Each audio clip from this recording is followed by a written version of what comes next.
Chapter 310. There was no longer any movement from Azure. It was obvious that turning the transcendent Holy Grail into a bomb had exhausted the last of her divine power. Thinking about it, the Divine Emperor was quite pitiful. She was originally as beautiful as a fairy, but she had been forcefully blown up into a colored version of a female celebrity with an afro hairstyle. She had painstakingly built up a rich machine, but now it had turned into ashes. It was truly a tragedy. As he was letting his imagination run wild, he suddenly heard a clattering sound coming from the sewers behind him. There was movement. As expected, they were not all dead. Chen Guang took a deep breath and clenched the dagger in his hand.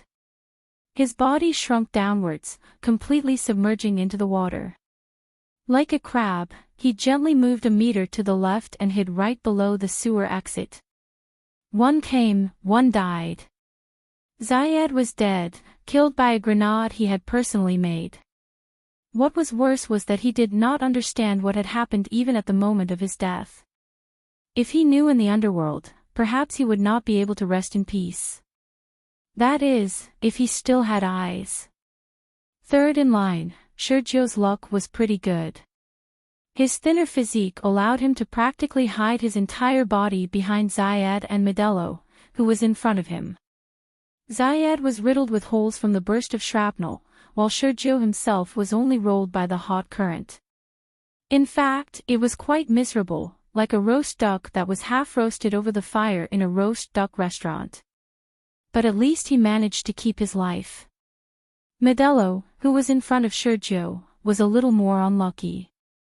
A shrapnel the size of a fingernail flew in front of him and hit him in the eye. His death was too tragic to look at. The other three and the white man, Velen, were in a slightly better state. Although their clothes were mostly burnt and more than 50% of their bodies were severely burned, they were still lucky to be alive in such a situation. As expected of the internationally renowned bandits. Even though they were in such a terrible situation, after withstanding the first wave of impact, even though their bodies were in so much pain that they wanted to strangle themselves, they still clenched their teeth and did not let out a single scream. The other party was more difficult to deal with than they had imagined. They were also vicious and merciless, and they even had an inexplicable weapon. This group of battle-hardened bandits did not dare to be careless. No one spoke, but everyone, including Sergio, felt a great pressure. If not for the severe burns all over his body, Sergio felt that he would be covered in cold sweat. Before this, Zayed had mentioned that this man's hands were stained with blood. Now, it seemed that he had still underestimated him. The destructive power of such a terrifying weapon in the sewers was simply on the level of destruction. It was unknown how he managed to get it. Before the two of them had even truly clashed, he had already been severely injured by him. Even though the people present were international bandits who had killed countless people, they had rarely encountered such a terrifying enemy. However, there was not much time left for them to hesitate. The Chinese soldiers could appear at any time. By that time, they would really be trapped. In that case, he could only move forward. As long as they could capture that woman and kill that expert, the worst that could happen to them would be that the situation would revert back to how it was before. Wu Tong crawled forward frantically in the sewers. Her fingernails had already been turned over, and her head was also bleeding from the impact, but she didn't feel any pain at all. Chen Guang. You can't die. Wait for me. Wait for me. Even though she didn't know what she could do by rushing over, even though she knew that she might be walking right into a trap. Even though she understood everything, Wu Tong still couldn't change the fact that she wanted to rush to his side. From the moment Chen Guang lured everyone away, Wu Tong completely understood the deepest and truest thoughts in her heart. If she could use her life to save him, she would not hesitate, no matter how slim the chances were, even if it was a pointless death. If he really died for her today, she would avenge him even if she had to perish together with him. You want me to turn around and leave like a coward? No way. I'm the police. You're just my college student brother. Dying on the battlefield is the fate of the police. College students should just hide in their ivory towers. Bam! Wu Tong bumped into the wall again. She saw stars, and blood flowed down from her head. The blood flowed past her eyelids and dyed her vision red. Wu Tong wiped away the blood in front of her eyes. She huffed and puffed through her nose. She shook her dizzy head and continued to move forward. Chen Guang waited in the water for about 30 seconds. He couldn't breathe, but his experience in the Sea of Moments had made him much better at holding his breath underwater. A mere 30 seconds was nothing to him. Finally, a stone fell from above, splashed in the water, and hit him on the forehead. Chen Guang knew that someone had come out from above. He gripped the dagger tightly in his right hand and slowly raised it. His face was completely parallel to the surface of the water. Chen Guang's face slowly approached the surface of the water like a ghost. The first person to emerge wasn't Shizhou, but a brown-skinned mixed-blood man. His movements were very slow, because every movement brought great pain to the burned parts of his body. He was already burned beyond recognition, and he could barely open his eyes. He carefully reached out with his hand. His body slid across the exposed steel bars. The rubble that had piled up in the tunnel was all gone. Only the steel bars were left. The steel bars pulled at his burnt and crisp skin. Blood and flesh intertwined, but he didn't feel any pain because his entire body was in extreme pain. Even so, his strong desire to live pushed him forward. His instinct as a fierce bandit made him grip the gun in his hand tightly. There was a small hole in front of him. He heard the sound of the stone falling into the water. Was there a pool in front? The man thought to himself. Then, he slowly poked his head out. Immediately after, he felt a cold sensation on his neck. Then, his mouth was covered by someone. Chen Guang was facing upwards. He allowed the man's hot blood to splash on his face, but he couldn't bear to blink. The right hand holding the dagger was pulling the man's hair, pulling his head down. His left hand was covering the man's mouth. The man opened his mouth fiercely and tried to bite Chen Guang's hand with his teeth. His body began to struggle like a worm. However, the blood on his neck flowed too quickly. His head quickly sank, and his consciousness gradually fell into darkness. Chen Guang's lightning-fast and ruthless knife found the man's weakest spot in the darkness and completely destroyed his neck. Chen Guang didn't know how deep he had cut, but it was at least 3 inches. The man's struggle became weaker and weaker. Gradually, he stopped breathing. Chen Guang dragged the man forward with both hands. The person inside seemed to be impatient and pushed him. Finally, the man's entire body fell. Chen Guang, who had sunk into the water again, took advantage of the situation and gently sent the man to the side. He then returned to the exit. At that moment, Chen Guang was very surprised. He thought that he would be very flustered and nervous since it was his first time killing someone in real life. However, that was not the case. Chapter 3:11.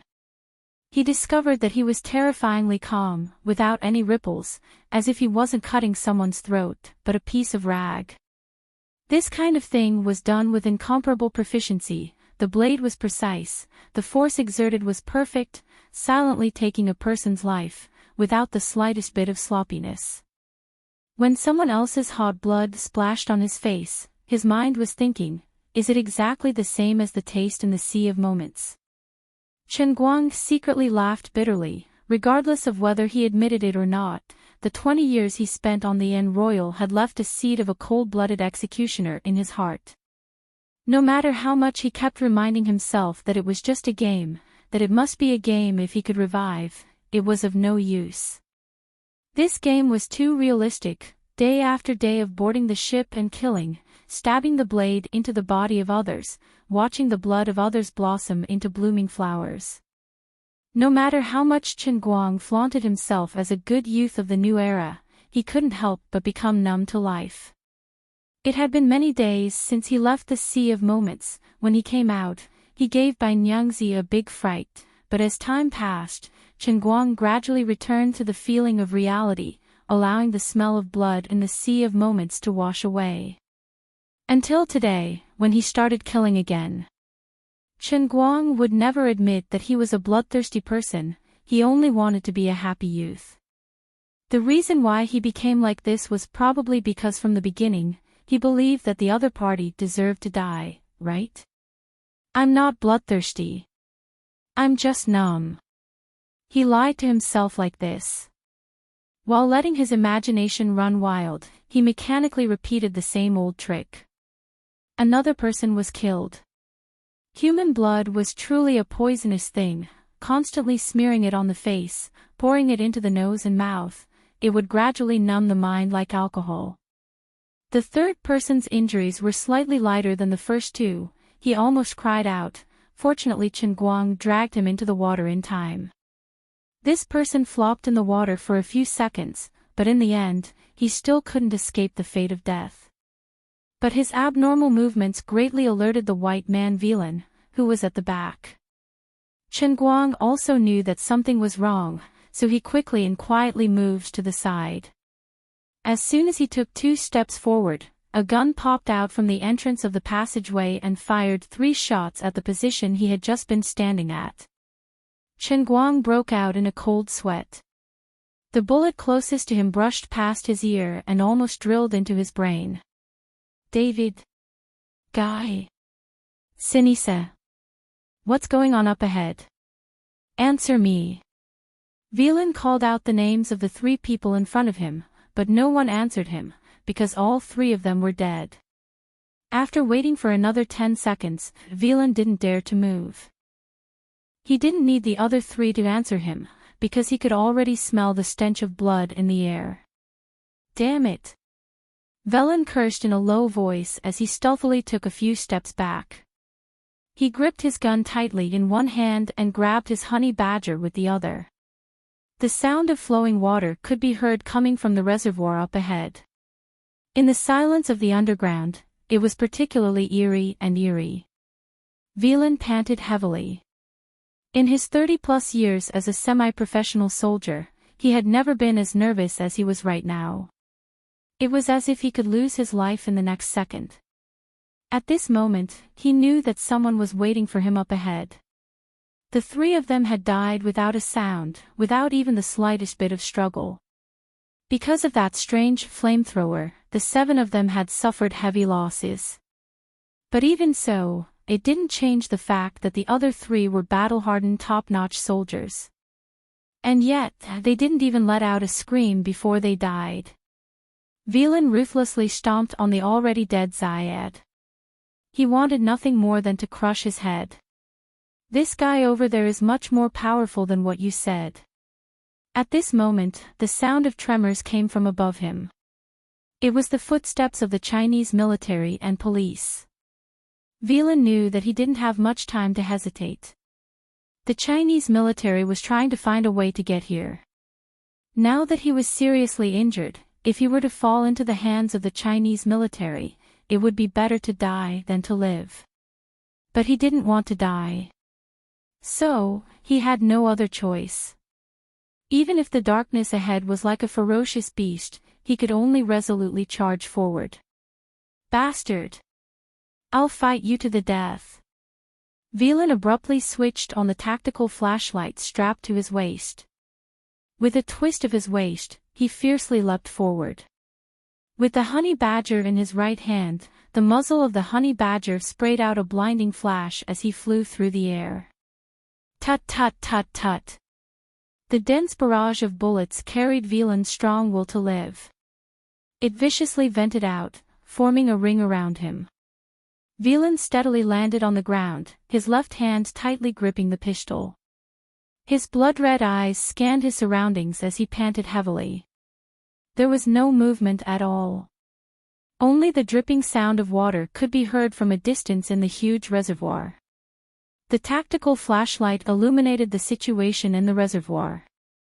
Velan saw David, Guy, and Sinisa floating on the water with their backs up and faces down. They were in two different corners of the reservoir.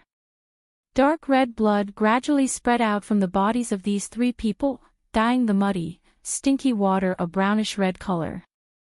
Velan frantically looked around. Where are they? Come on. Bastard! Before he could finish speaking, a long dagger ruthlessly stabbed into his heart from his back. Wayland screamed in despair. He jerked his head back and pulled the trigger again, but it was empty air.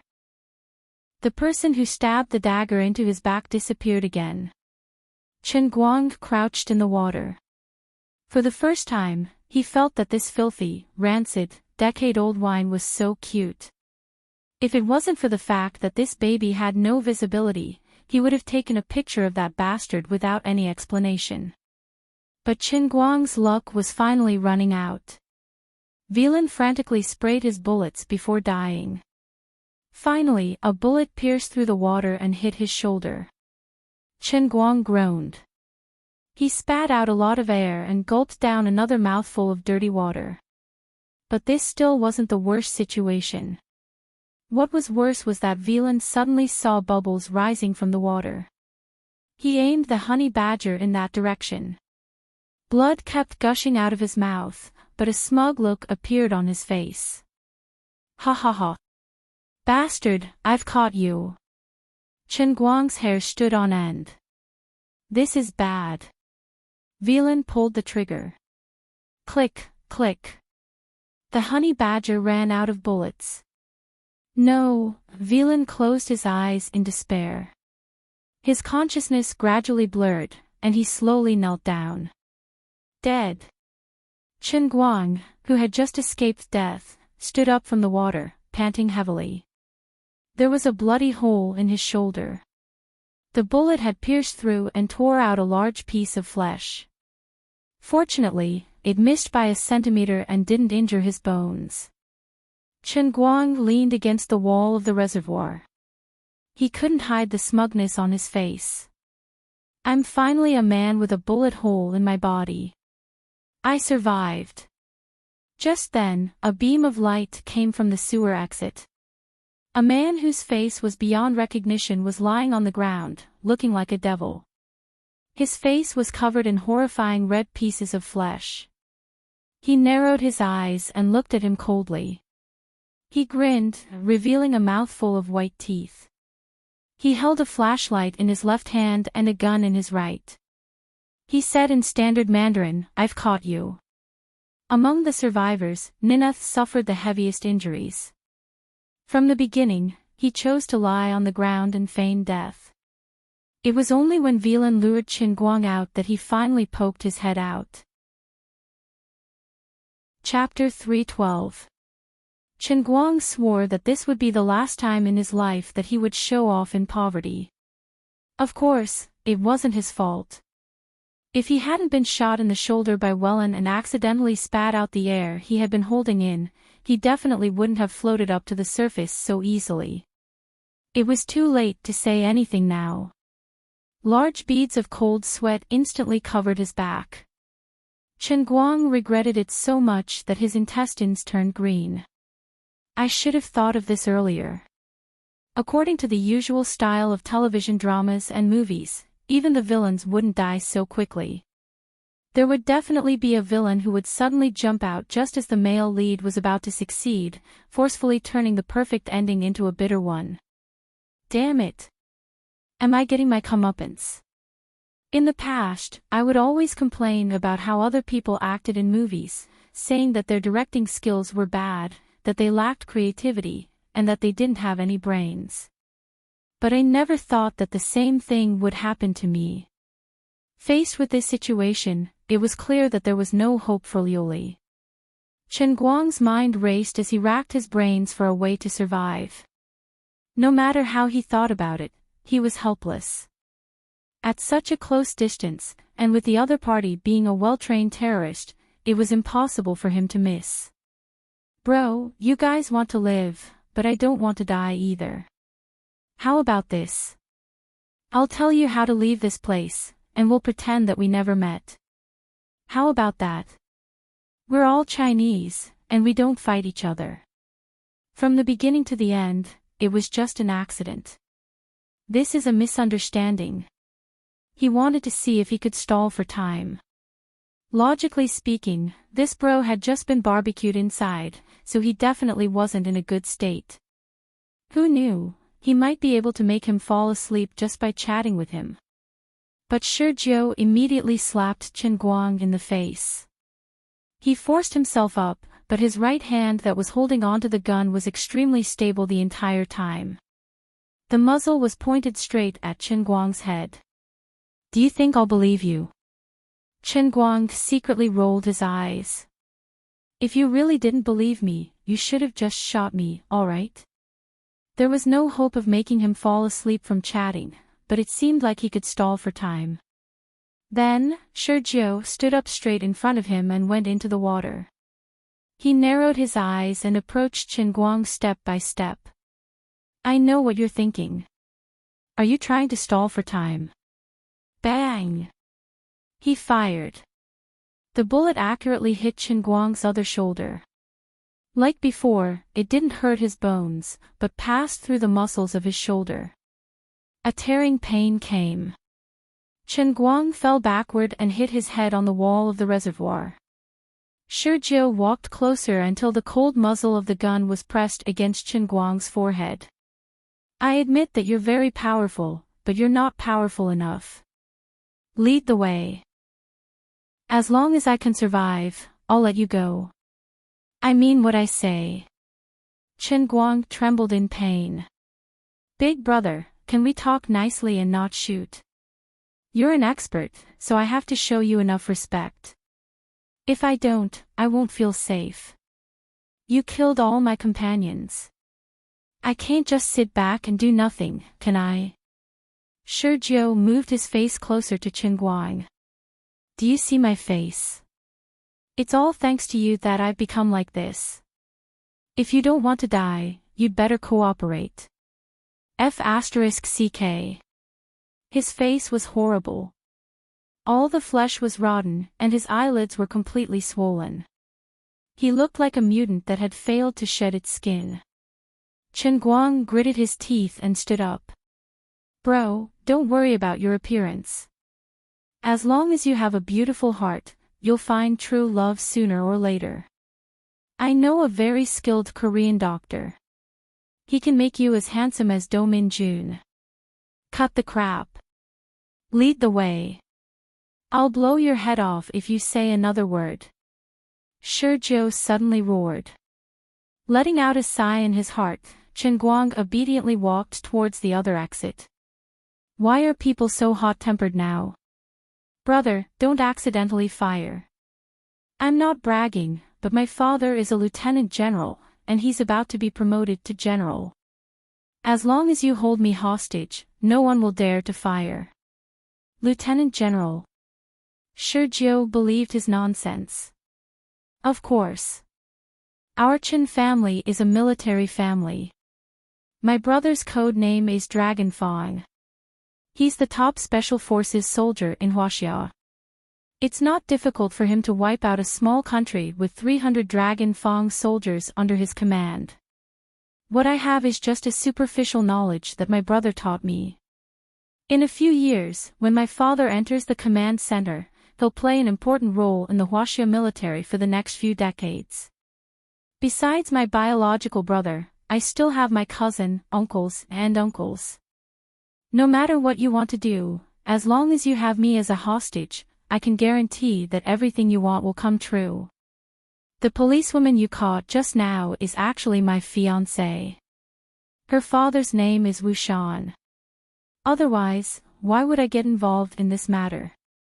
Wu Shan. Shurjiu had done a lot of homework. He immediately understood when Chen Guang mentioned the name Wu Shan. That's right. That's why the military gave you the helicopter without a second thought. There's a lot going on in this matter.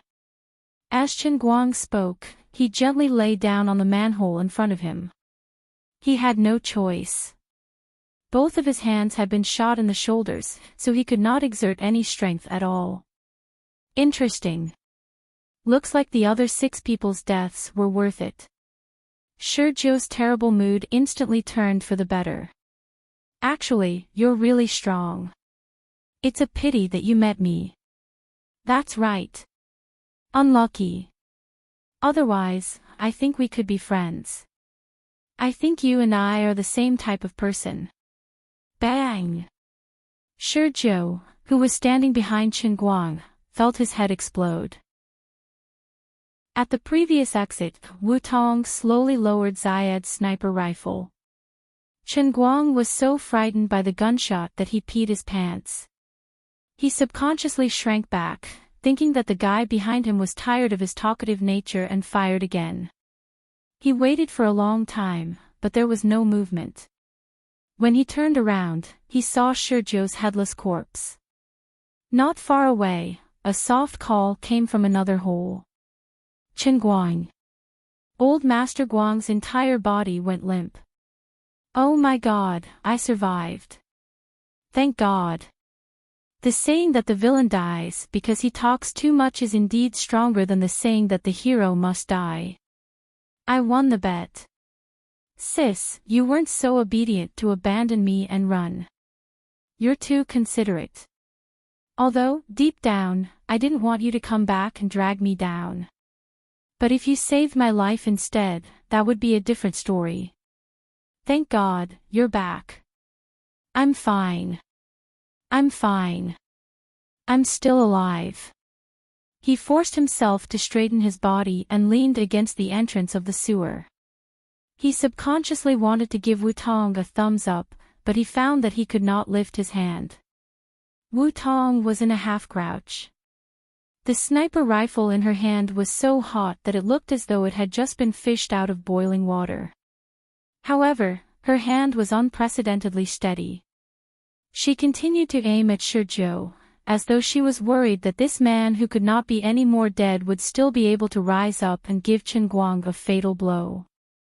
Then, she finally heard Qinguang speak. She saw him sit up bit by bit. His previously stopped breathing resumed and his frozen heart came to life once more. She tossed the sniper rifle away and jumped into the water. Using her hands and feet, she threw herself in front of Qinguang, hugged him and cried. It's great that you're fine. Really. I knew I should have come back. I didn't become a deserter. Big sis, I was originally fine. If you hadn't let go, I feel like I'm really going to become disabled. Chapter 313. Wu Tong was so frightened that she quickly let go and snatched the flashlight from Sergio's hand. Then, she kicked the corpse to the ground and shone it on Qinguang's body. She burst into tears again. Your hand. Oh my God. If you become a cripple, can you not say such depressing things? As a veteran, how can I live without my hands? I can definitely heal it. Don't curse me. I was only shot in the shoulder. I've seen people survive after being shot in the neck. Wu Tong wiped away the tears and blood on her face. She looked confused. Veteran. Just leave. We're not from the same world. We don't have anything in common. Qinguang spent about 3 minutes comforting Wu Tong. It was a pain in the ass. He was the one who was shot, and she was the uniformed police officer. In the end, he, the victim, had to comfort the police officer. No. Absolutely not. You were the one who killed these criminals. I was just a burden. How can I take the credit? Qinguang wanted to let Wu Tong take the credit for killing these international criminals, but he did not expect her to reject him. He put on a straight face. Sis, can you not make things difficult for me? It's hard enough to work so hard to save a person, okay? I'm just a student, a cute college student. Now, you want me to jump out and tell others that this cute college student just killed 6 vicious bandits with his own hands. Cut their throats. What will others think of me? Will I still be able to live a peaceful life in the future? But Wu Tong felt extremely ashamed. She had been feeling terrible since the beginning of the day. Now that she was being asked to falsely claim credit, she could not get over it. An ordinary person killed 6 people for no reason. Maybe this person will be blamed on me in the end. Even if these people were criminals with blood on their hands, I won't be able to explain it. You're a police officer. You fought with the criminals and killed them. That's normal, okay? But no one will believe me. Wu Tong was still persistent. It doesn't matter if other people believe it or not. In any case, you and I are both dead set on it. There's no third person who can jump out and say that you're bragging. Come on, if you really feel guilty and apologetic, and want to express your gratitude to the old man for saving your life. Chen Guang pondered. Wu Tong's breathing stagnated. She thought to herself, if he wants me to repay him with my body, even though I'm not mentally prepared yet, and even though I'm 5 years older than him, I'll still agree. She couldn't find another man like him in this world who was willing to die for her. As long as I become a family with him, his contributions will also be my contributions. If I get promoted because of this, it will also be his achievement. We will have a family. I can marry him and have children. I can raise him. Chen Guang continued, then you can. Wu Tong's breathing quickened. You can give me money. Good. What? Wu Tong was dumbfounded.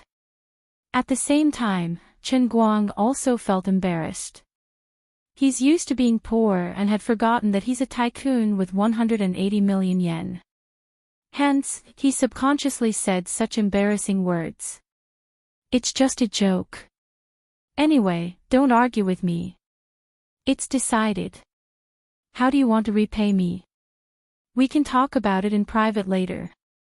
Later, you must remember to keep a straight face and insist that you're pretending to be weak. You purposely fell into the enemy's hands and then counterattacked and killed all the criminals in one fell swoop. As Chen Guang spoke, he forced himself to stand up straight and walked toward the sewer entrance. What are you doing? Wu Tong followed him. Helping me find something. My cup. Cup. A fiberglass cup. Wu Tong was anxious. Look at the time. Why do you still care about the cup? Chen Guang rolled his eyes. You don't understand. I can't explain it to you. This cup is my favorite. About 2 minutes later, Wu Tong finally understood what Chen Guang meant. She put the heavenly holy grail into the sports bag in front of his chest with a strange expression. She couldn't bear to look at the glossy and colorful picture on the cup. She didn't expect Chen Guang's favorite cup to be this kind of cup. But she didn't know what happened. The most important part of the beautiful picture was foggy. She thought it was dust, but she couldn't wipe it off even after rubbing it with her fingers several times. Even if you like to look at these, you should at least look at domestic ones. What's so good about black ones? And the hairstyle is so terrible. It's even an afro. It's so ugly. Wu Tong pulled the zipper of her bag and rolled her eyes at him. Chen Guang thought to himself, thank God Liuli had disconnected at this time. Otherwise, if she heard Wu Tong's complaints, would she give her a super hypnosis? Next time, he should choose a fireproof cover. It was a little embarrassing for it to be burned. There was another thing that Chen Guang was particularly concerned about. Up until now, the heavenly holy grail hadn't sent him a notification telling him that the punishment realm had ended. It didn't seem to be over yet. Also, why did his chest feel so hot? That didn't make sense. There clearly wasn't any heat at the start. Why did it suddenly heat up? Does it mean that my heavenly holy grail has a self-heating function? All of a sudden, it seemed to have become so lofty. It could swallow grenades and eat bombs when entering, and it could heat up its own coffee when retreating. Little did Chen Guang know that the moment he pulled up the zipper of his bag, the heavenly holy grail flashed 7 times in a row. It was the same as when he raced over 100 meters and killed a pigeon. The two of them curled up in the sewers and waited for about 10 minutes. Finally, the cover above their heads was lifted, and the Special Forces soldiers entered one by one. They saw Chen Guang and Wu Tong sitting together. In an instant, several black muzzles were aimed at Chen Guang. Without any hesitation, Wu Tong stood before Chen Guang and yelled, "What are you guys doing? The criminals have all been killed. This is the good citizen Chen Guang who acted bravely for a just cause. With his help, I killed the 7 criminals one after another. Chen Guang is seriously injured. Call an ambulance." When she said this, Wu Tong's face was a little red. However, the two of them had already agreed on it. Even though she knew that everyone would think that she was lying, she gritted her teeth and held on. What could be used to describe the feelings of these special forces? Simply put, it was 3 words, King dog. Normal people wouldn't believe a single word that Wu Tong said. Your good citizen is really everywhere. Did he come to the underground to act bravely for a just cause? Even if he was lying through his teeth, he still had to follow the basic rules. Later on, Wu Shan came, and his colleagues from the Wenqing branch also came one after another. Wu Shan knew Chen Guang, and so did the other people from the Wenqing branch. Chen Guang took out his wet student ID to prove his identity. No matter what, Wu Tong insisted that the 7 criminals died in her hands, and that Chen Guang had mysteriously appeared here. Chapter 314. Of course, Wu Shan knew that there was something fishy going on. However, since his daughter insisted on it, he would not ask further. He knew that it was useless to ask. At that moment, Wu Shan was immersed in self-blame. Although Wu Tong had miraculously survived, Wu Shan could not forgive himself for making such a decision. Even though he knew that even if he was given another chance to choose, he probably wouldn't change his mind. The special police wanted to take Chen Guang away for questioning, but Wu Shan came to the rescue. Let's leave it at that. There's nothing to investigate. Since he's injured, let him go to the hospital first. If you have any other questions, you can ask Wu Tong and me. Wu Tong, who had escaped death, was furious. Although she felt embarrassed that she had falsely claimed the merit, when the truth was revealed, Chen Guang had almost been taken away to be interrogated even though he had not done anything. If others knew that it was Chen Guang who had killed 6 people, things would be even more troublesome. She held on to Chen Guang's hand tightly and protected his stretcher. She yelled at the special police captain, "Captain Gu, what are you guys thinking? So many people know him. He was shot twice to cover me when I killed the criminals, and now you're telling me that you want to take him away.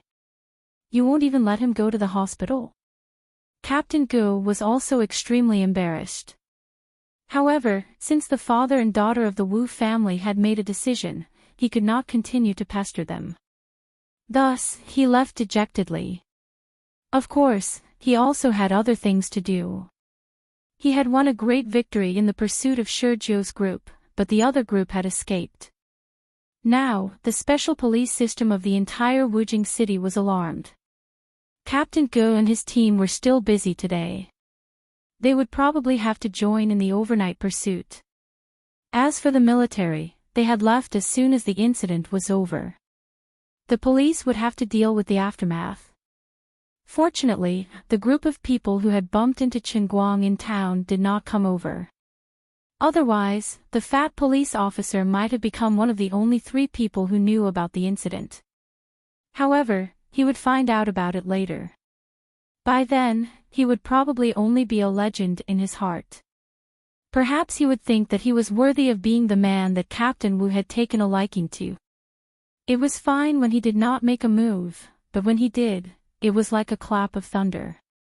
He first inquired about the situation, then silently rushed over and rescued the Wu team from a situation of certain death without a single injury.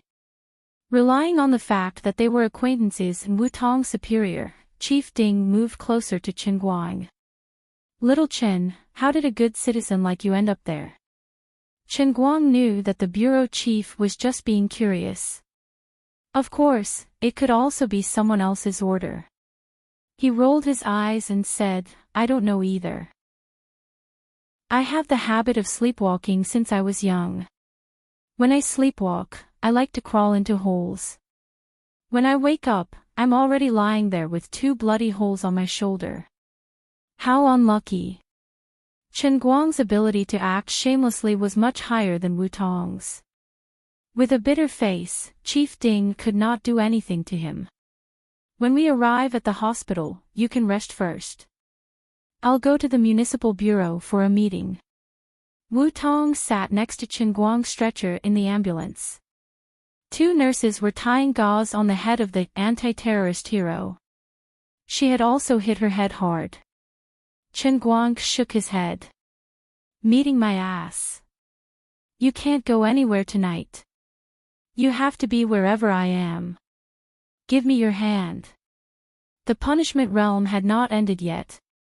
Chen Guang was determined to endure it. Although his shoulder was really weak, he could still move his fingers. Wu Tong's face turned red. She did not understand what he meant, but she obediently put her hand in his palm. Chen Guang squeezed her hand tightly. "I'm injured now.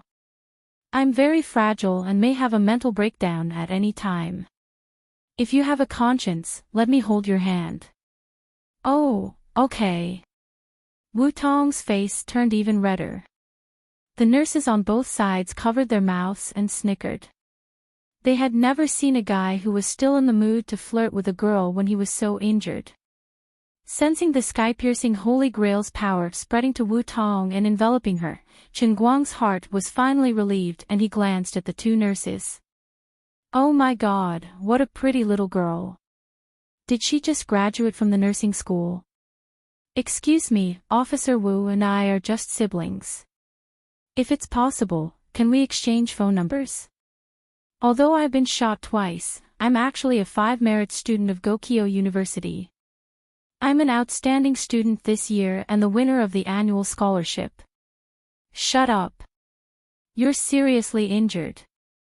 Wu Tong and the 2 nurses rebuked him together. "I won't leave the front line if I'm lightly injured, and I'll chase after girls day and night."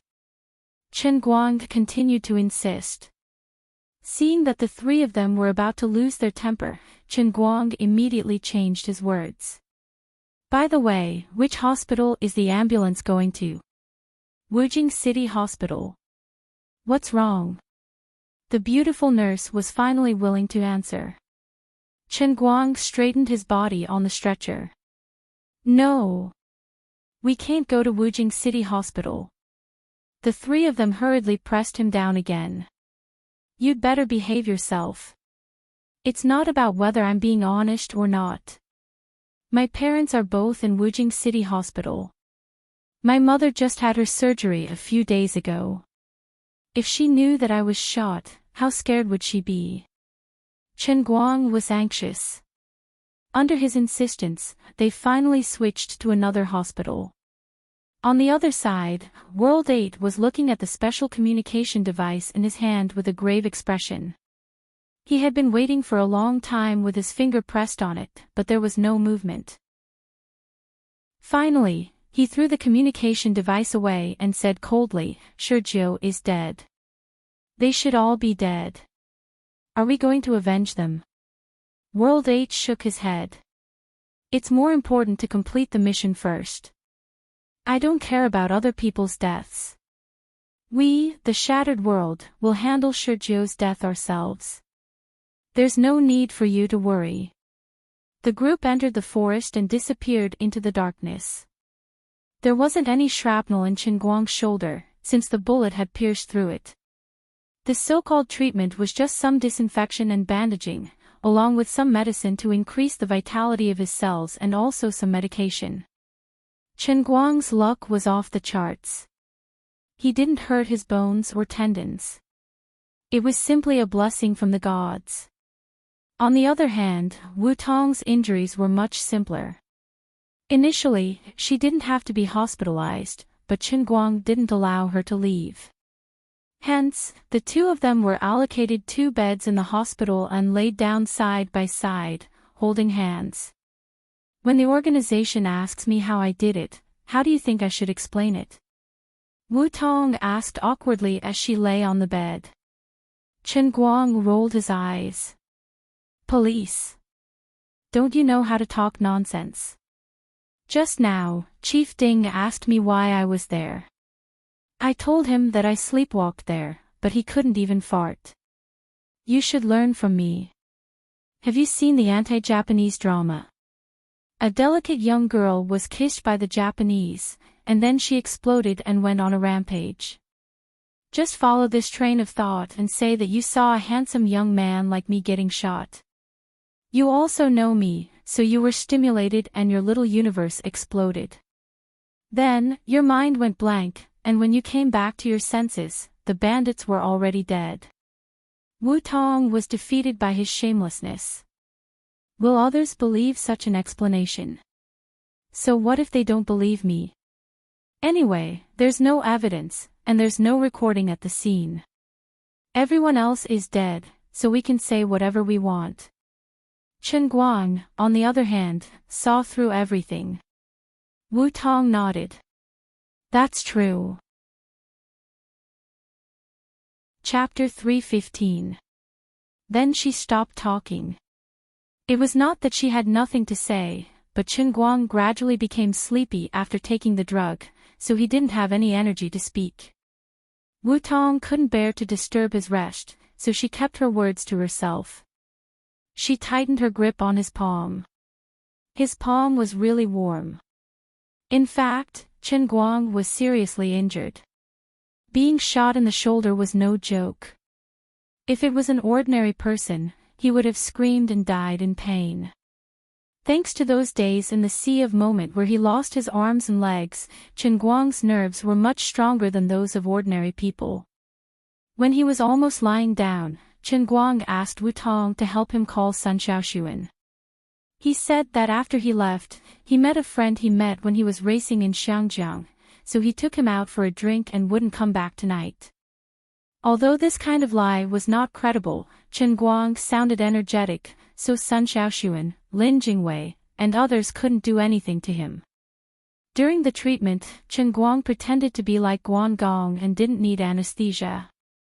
But the hospital decisively gave him 2 injections of strong analgesics on both sides of his shoulders, so he fell asleep completely. But before he fell asleep, he stared into Wu Tong's eyes, no matter what. Absolutely. Don't let go of my hand. Don't let go even if the sky falls. Remember this well. Damn it, I told you 10,000 times not to use analgesics, but you lied to me that it was just antibiotics. What a fraud. The punishment world had not ended yet, and he might have to wait until 12 o'clock. If she let go and he failed, it would be a big problem. Wu Tong saw his red eyes and looked like he was going to eat someone, so she quickly comforted him. No, no. Absolutely not. You can rest assured and sleep. Swear. Otherwise, I won't sleep even if there are needles on my eyelids. I swear, I swear. Absolutely not. The next second, Chen Guang fell asleep. The anesthesia was really unreasonable. Wu Tong looked at him in a daze. Unconsciously, her eyes and face turned red. Wu Tong refused to participate in the meeting. As the leader of the system and Wu Tong's father, although he was worried, he still let it go. No matter whether others believed it or not, no matter what others thought, as Chen Guang said, as long as he insisted, Wu Tong would be a great hero. If it were any other police officer, such a big mistake would basically announce the end of their political career. However, Wu Tong had always been different from others. As long as Wu Shan was willing, he could turn black into white in Sichuan province. What's more, the final result was that all 7 bandits had died in the sewer of the No. 3 steel works, while the other group of bandits had escaped unscathed. Comparing the two, it was clear who was superior. In this peaceful era, Wu Tong's contribution today could be considered as the first time Granny Lu entered the Grand View Garden. In the Wujing City Bureau's conference room, Wu Shan slammed the table. Then, regarding Comrade Wu Tong's commendation, it's decided for the time being.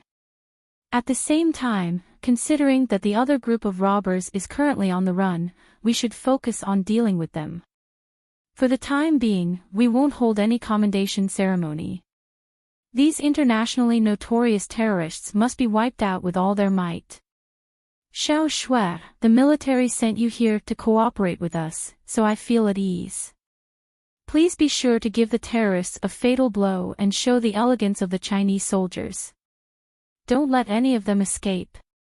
The young soldier called Xiao Shui grinned. Director Wu, don't worry. No matter how many of them come, they will all die. After saying that, the young soldier straightened his military cap, got up, and quickly walked outside.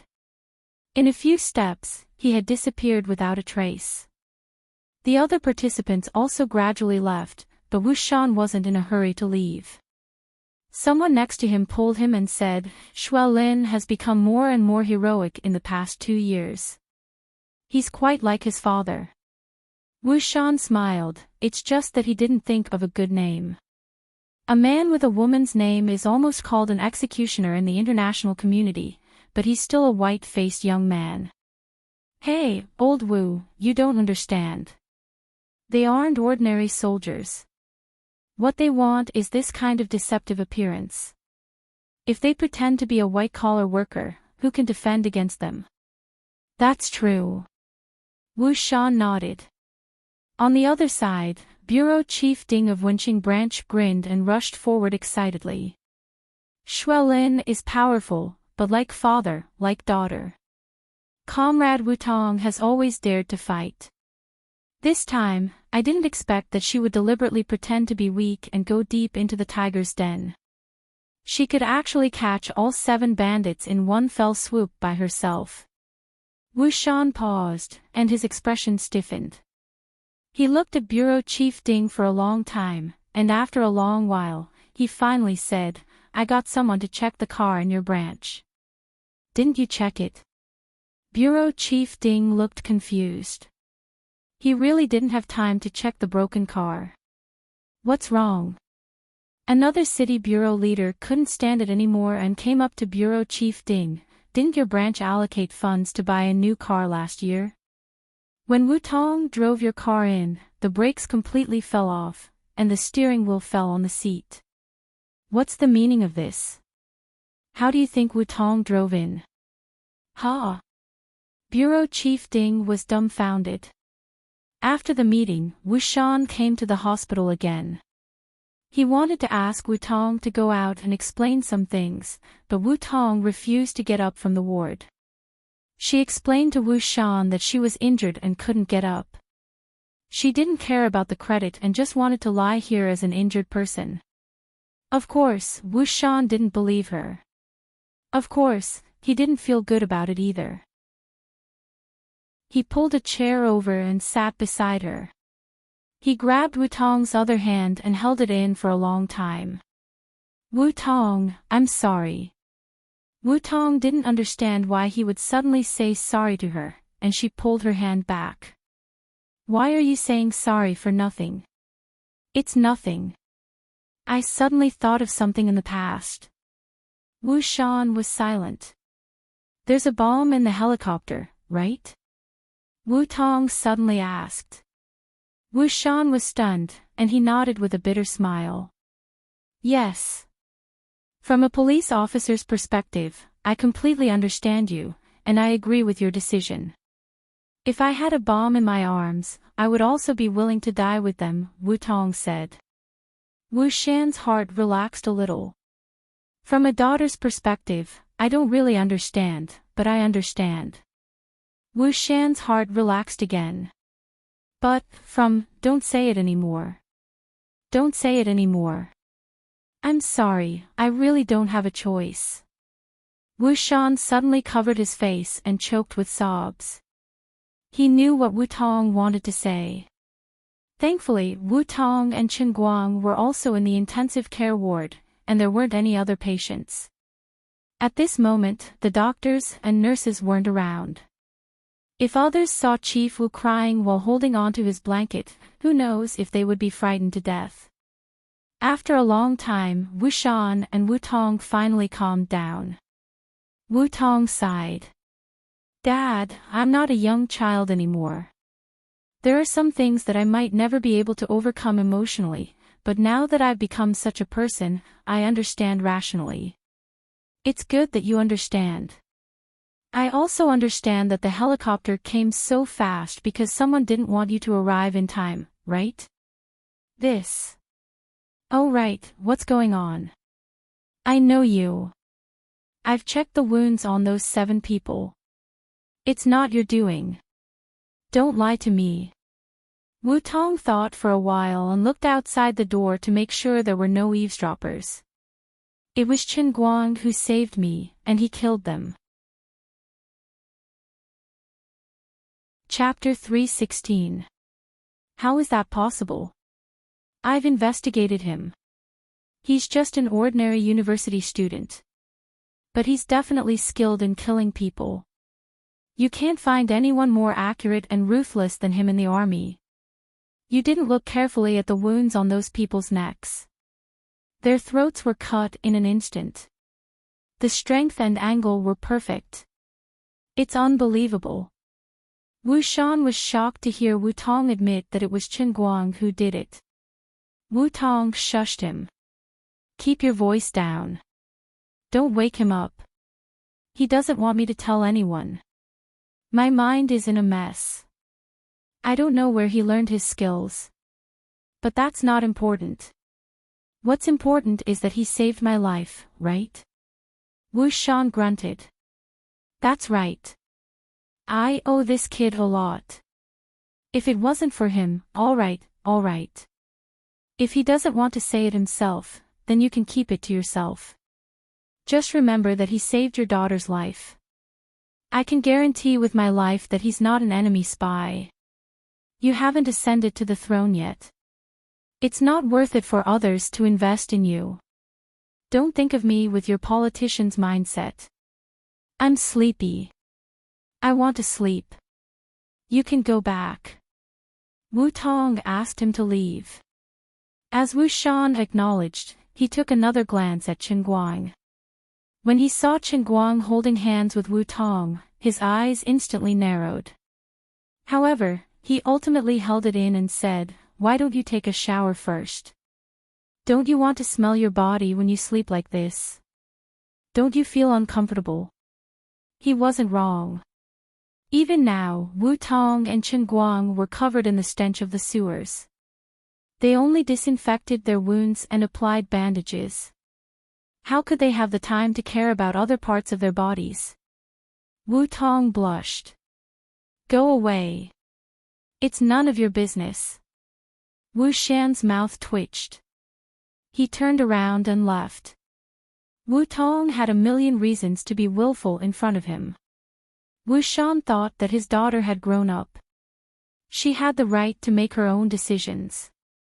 If he wasn't Wu Shan with so many scars in his past, but someone else with the same status as him, his daughter wouldn't have the right to enjoy freedom. Political marriages are the final destination for the next generation of people like me, but this kind of thing will never happen to my daughter. She has already lost too much in her previous life. In the future, I will give her all the freedom she wants. As a father, the most I can do is to give her some ideas and suggestions at some crucial moments. That's all. Of course, Wu Shan also knew that with Wu Tong's character, if she really made a decision, then no one would be able to change it. When Wu Shan turned around and left, Wu Tong began to feel troubled. She tried to pull her hand out of Qin Guang's grasp, but the guy was still holding onto it tightly even though he was asleep. She recalled her vow from before. She had to keep her word and never pull her hand away. It was one thing for her to stink, but as a police officer, she had encountered much worse situations. When she was chasing pigs for the public, Wu Tong had even fallen into a smelly sewer. It was embarrassing, but the police officers in the township police station had encountered many strange situations. But Qin Guang was seriously injured. He couldn't possibly continue to stink, right? The rotten water in the sewer was not only smelly, but God knows how many germs there were in it. So, she couldn't just ignore it. What should she do now? Wu Tong started to worry. Should she let the nurse wipe his body? Although this seemed to be the most reasonable solution, she still didn't feel good about it. Damn it! I'm going all out today. Wu Tong clenched her teeth and pressed the beeper to call the nurse over. She asked the nurse to bring 2 warm wet towels and a change of quilt. Then, she got up and half knelt beside the bed, ready to get to work. Her left hand was tightly held by Qin Guang, and only her right hand could move. Looking at this guy sleeping like a dead pig, Wu Tong clenched her teeth again and started to pull up Qin Guang's clothes with one hand. There was a long wound on his stomach. It had been treated before and was wrapped in bandages. His upper body had been changed into a patient's gown, so only the pants on his lower body were more difficult to deal with. Wu Tong spent a total of 15 minutes to strip this guy down to a pair of CK underwear. She had also wiped almost all the parts of his body that could be wiped. Putting aside how dirty and smelly his jacket was, the underwear was between his legs, which was a good place to hide dirt. Other parts of his body only had dry black marks, but his armpit and inner thighs were black. Now that the armpit had been cleaned, only a small triangular area was left. Looking at this guy's bulging crotch, Wu Tong suddenly felt very embarrassed. She held the cold wet towel in her hand, which was submerged in water, and didn't know what to do. There was only one last step left, but she couldn't take it. She reached out her hand a few times with trembling hands, but she retreated in panic as if she had been electrocuted. She looked up at the clock in the ward.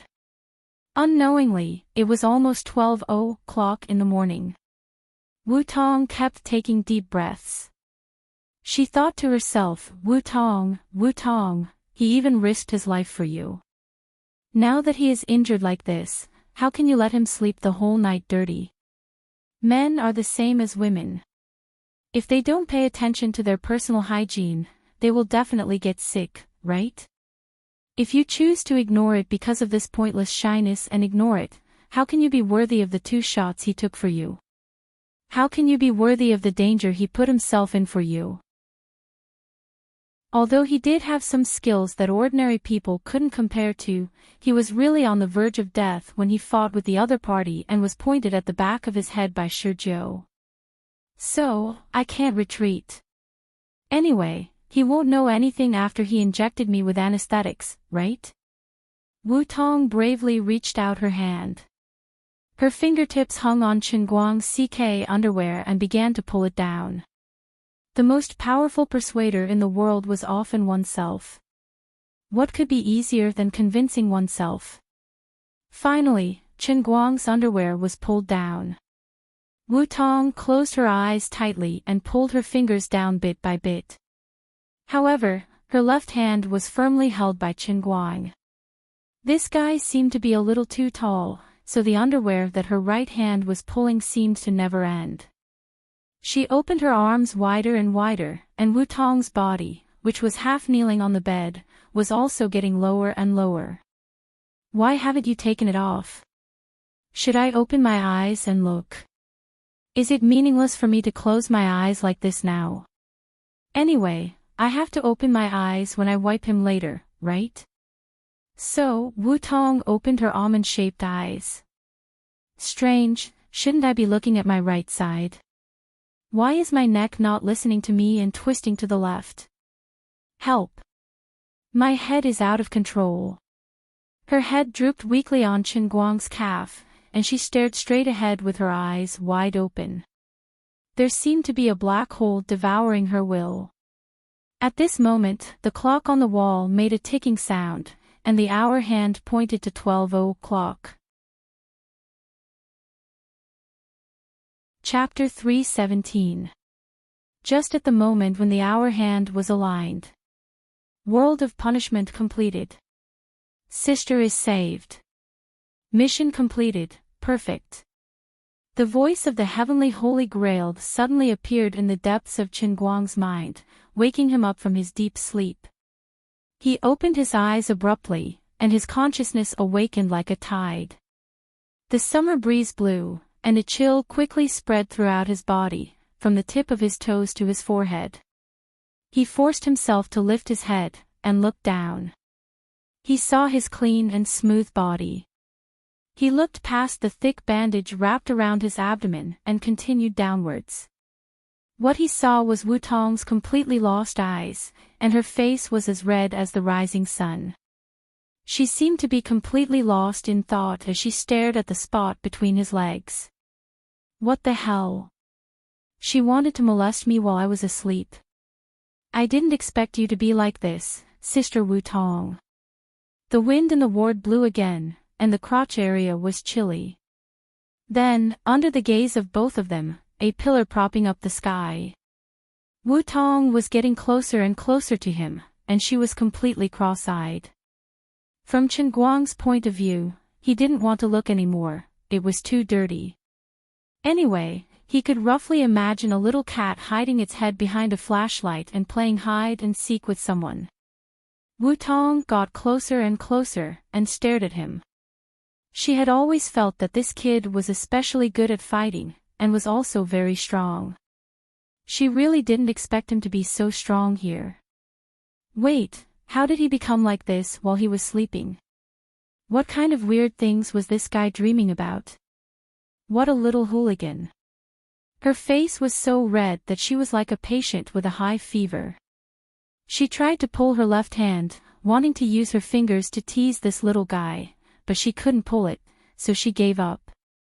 Then, Wu Tong subconsciously looked up, and met Qinguang's eyes through the flashlight.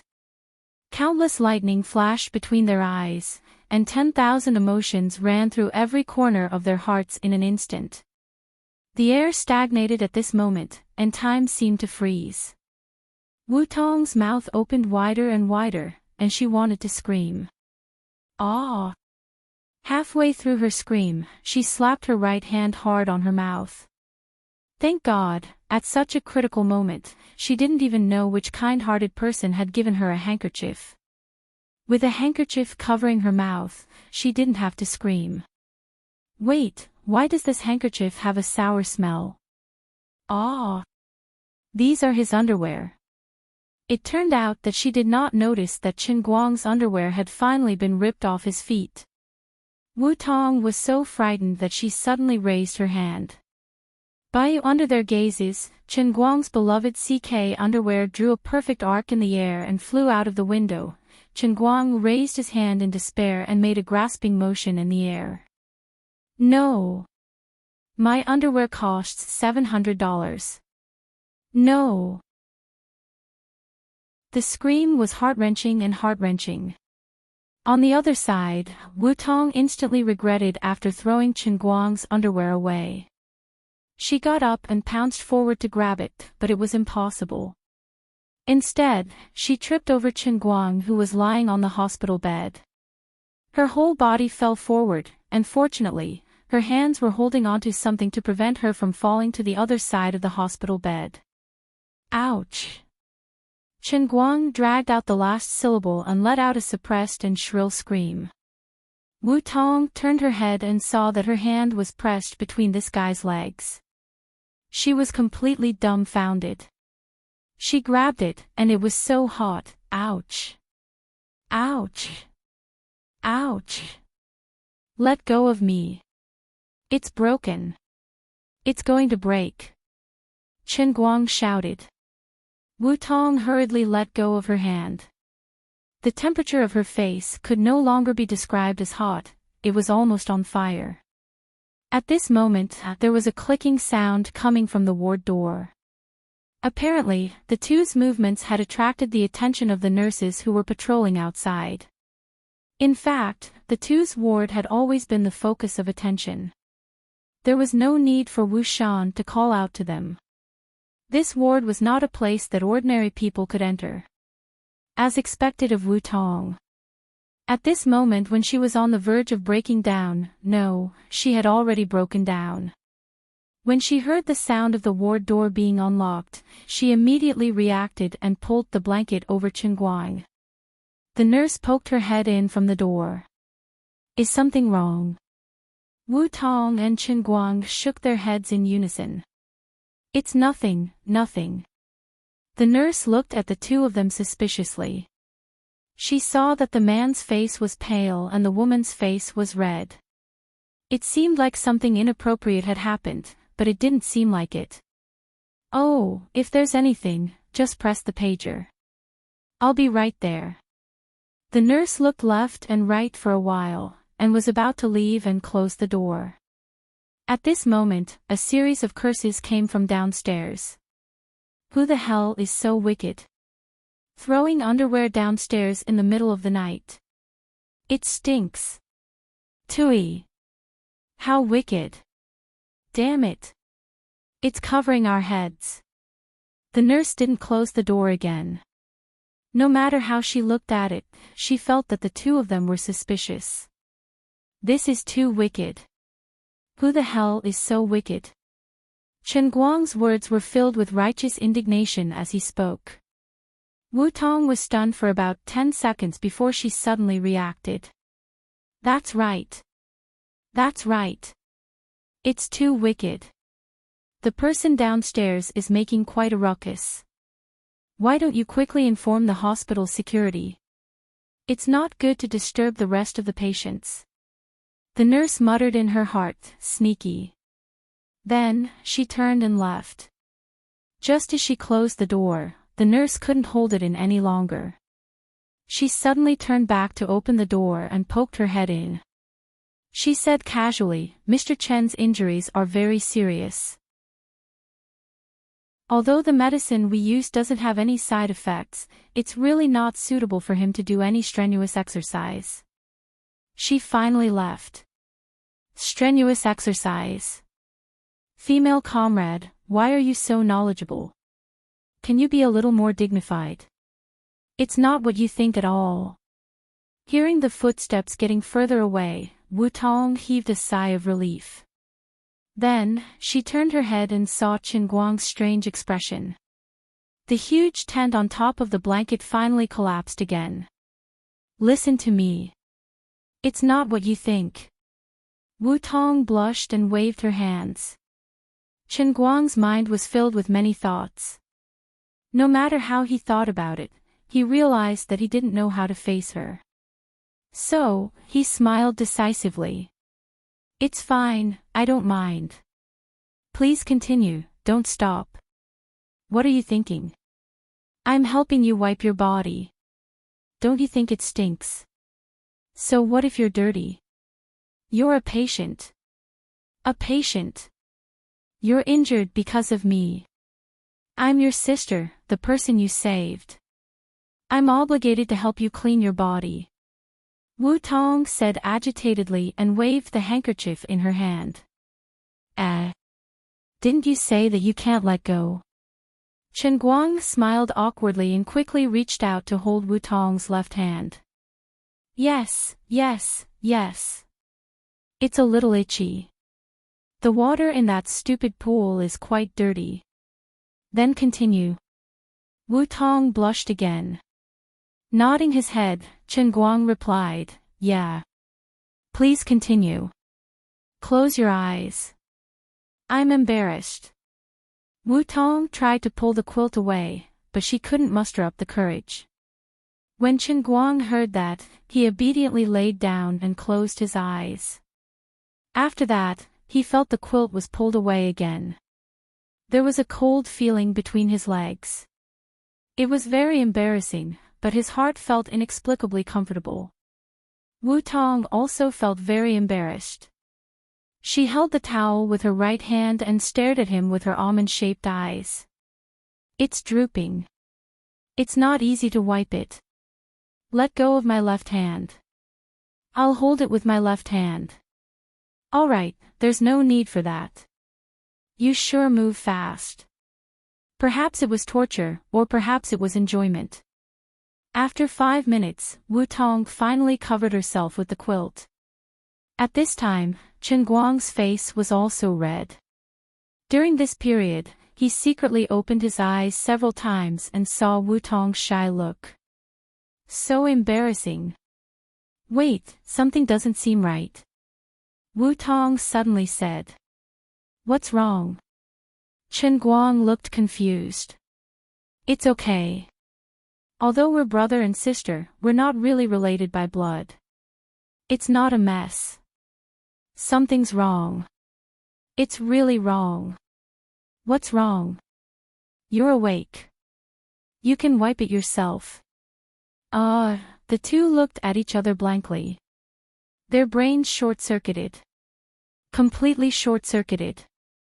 The atmosphere in the ward was really awkward. Chapter 318.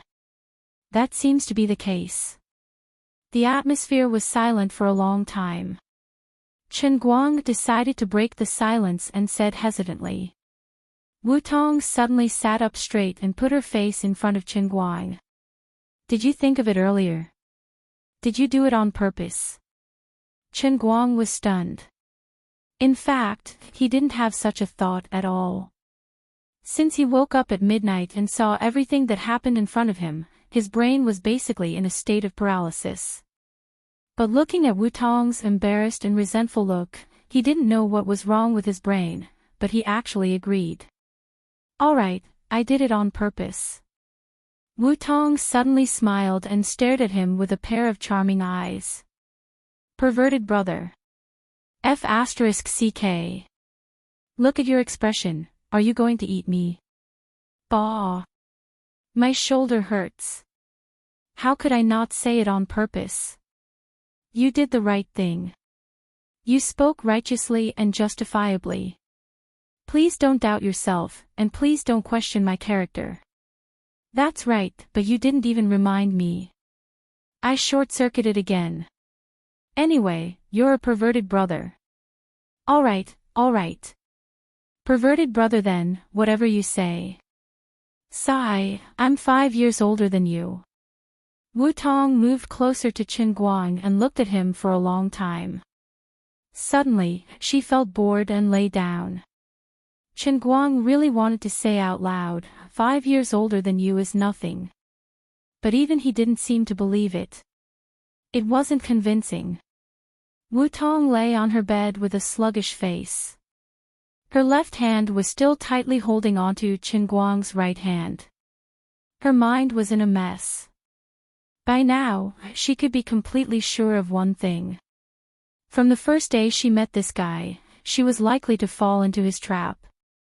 Although it was somewhat inexplicable, although there was no reason, the fact was right there. She had fallen in love with this guy for no reason. She had always wanted to struggle and get rid of him, but she couldn't do it no matter what. Every time she saw him, she wanted to be closer to him. Until now, she was completely unable to extricate herself. Even at that moment, a terrifying and crazy idea appeared in her mind. What was more frightening was that she clearly knew the age gap between them, but she didn't have any will to resist. She didn't even have the courage to deny herself. He and I are really destined to be enemies. How could Wu Tong understand that the first time she had feelings for Chen Guang was indeed because she had been hypnotized by Liuli? Since then, what remained in her heart was the sequela of the hypnosis. If she never saw Chen Guang again, the extra feelings that had been forced upon her would indeed gradually fade until they were obliterated by time without a trace. However, Because she cared too much about this matter, she often thought about it in her heart and deepened her own memory. Then, she helped him solve Pan Zhang's problem, and by some strange coincidence, they recognized each other as brother and sister. Later, she met him by chance when they were catching thieves, and later, she even pulled her father over to help him. After meeting him time and time again, Chen Guang's character wasn't detestable at all. On the other hand, Wu Tong, who already had the first impression of being hypnotized, fell deeper and deeper into Chen Guang. Later, because of the misunderstanding between them, she actually took the initiative to give in to someone for the first time. Until today, when Chen Guang hid her behind a wooden board and left alone with Shizhou and the others, Wu Tong's feelings for him were set in stone. Otherwise, she wouldn't have done such a thing. She was actually bold enough to take the initiative to wipe his body. But why did he have to wake up? It would have been great if he hadn't woken up. Wu Tong gritted her teeth in hatred. Just as she was thinking about this, she suddenly clamped her legs together. Only then did she remember that she seemed to have also been in the reservoir.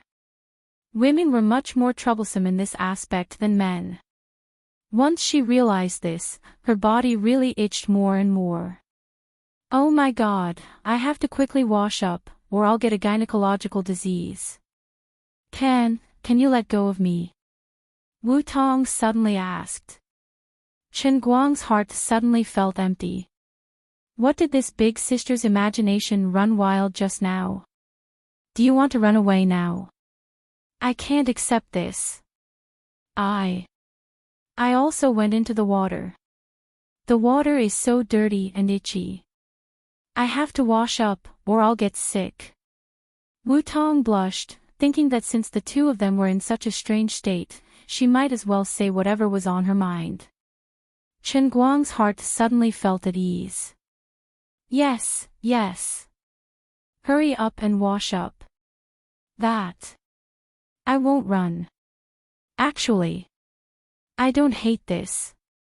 It's just that I'm not mentally prepared yet. It's too sudden. Today, I only wanted to wipe you a little. Who knew that you could actually wake up after being injected with anesthetics? You better stop. Don't let your imagination run wild. At least not now.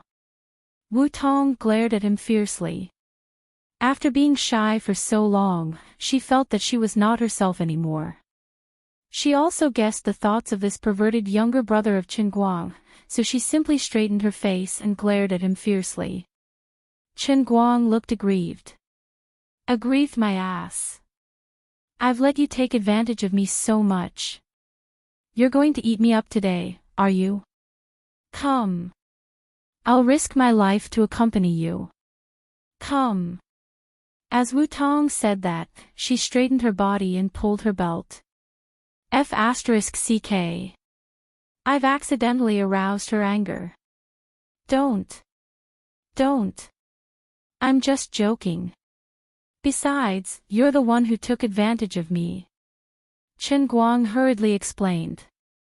Wu Tong rolled her eyes, looking as if she had seen through him. Little guy, you think I don't know you? But I really can't today. Look at the bandage on my head. Look at the bandages all over your body. You're a wounded person, so you have to have the awareness of a wounded person. The nurse also said earlier that you shouldn't do strenuous exercise. After saying that, she got up and went to the toilet. This type of special care ward was indeed high-end. Then another day. Chen Guang forced himself to straighten his body. Wu Tong turned around and glanced at him. Another day depends on your performance. Anyway, you're the one who saved my life, and I don't have anyone else that I like for the time being. If you asked me to repay you with my body, I would have agreed immediately. I don't care if I'm older than you by a few years. But now, you've temporarily missed the opportunity. Chen Guang refused to give up. You can at least give me some benefits, right? Wu Tong blinked and pretended to ponder. Sure. But you better keep our relationship to yourself. I don't want the news to get out. It'll be like the mess in the police station. The whole world will say that I'm an old cow that eats young grass, but to the outside world, I'm still your noble, elegant, and classy sister. Chen Guang clenched his fist. I'm Gao Dian, and you're classy. I want to be classy. I'll beat the classy one, and I'll beat the classy one. After saying that, Wu Tong turned around and went into the toilet. She leaned against the wall, her heart pounding. She knew what her words meant, but in fact, what she said just now had convinced herself. Anyway, he was the one who saved her life, so it wasn't a big deal to give herself to him. Should she try to secretly date him first? Today, in the hospital, he was seriously injured, and his head was full of bruises. Imagining two people covered in bandages fighting each other on the hospital bed, sweating profusely, and then being seen by a nurse who happened to come in for a ward round, this scene was simply too terrifying. Thinking of the two big bloody holes on his shoulders, and his muscles were almost torn, Wu Tong really couldn't bear to torture Chen Guang in such a situation. Forget it, I'm not in a hurry.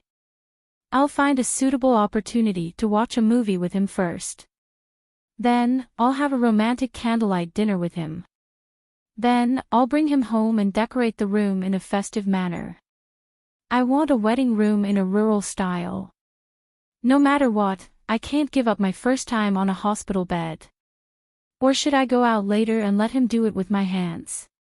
Isn't this a popular thing among boys nowadays? Wu Tong didn't know that she had overestimated Chen Guang.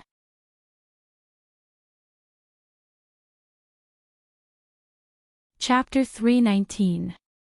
Listening to the pitter-patter of water coming from the bathroom, he couldn't help imagining the scene of her washing a certain spot. Lord Guang expressed that he had completely lost control of his chaos power. Unknowingly, his Qilin arm had already flared up. He was rather impressed with himself. Indeed, the Qilin arm was the strongest technique in the world. F***K, he clearly didn't even have the strength to pick up chopsticks after being shot in both arms, but by the time he reacted, his Qilin arm had already grasped the dragon vein. No way. No way. I'm an injured person. I can't do this to myself. I've clearly come to a realization, so why can't I control my body at all? I must be possessed by a demon. He forcefully raised his hand, affecting the injuries on his shoulders. His shoulders were clearly starting to hurt, but his hand just couldn't stop. Who can stop my Qilin arm that's out of control? Chen Guang roared in his heart as he felt his mouth dry to the point that smoke was about to come out of his throat. Thank you, the nurse, for pouring me a cup of water. Let the old man drink some water to calm his nerves and suppress this evil chaos power. Chen Guang was dumbfounded when he entered the world in the cup. F***K. I never expected that I would enter the world in the cup when my Qilin arm flared up. This is going to kill me. Lioli, please save me for the third time. The old man is going to die of ejaculation. Just as he roared in his heart, Chen Guang saw Lioli, who had transformed into a black pearl, sleeping soundly about 10 meters away. She had first scanned out the 3D model and then forcefully overdraft her powers to help Chen Guang open the heavenly Saint Grail. Lioli had indeed expended too much energy. Therefore, she was currently in a deep sleep, and it was a deep sleep after her transformation. At this moment, she was completely naked. Although your afro is very unsightly and your charred body is terrible, this is the first time I've had the opportunity to see such a great benefit. Riches come from danger. The bold are stuffed while the timid are starved. Chen Guang decisively moved to Lioli's side. This was a rare opportunity. She looked like a piece of charcoal from afar, so he had to get closer to take a look. 10 meters. 5 meters. 3 meters. Thank God, thank Earth, thank fate, let us meet. Although you look like you are wearing black stockings, your figure is really explosive. Not good. The dual Qilin arms were undone.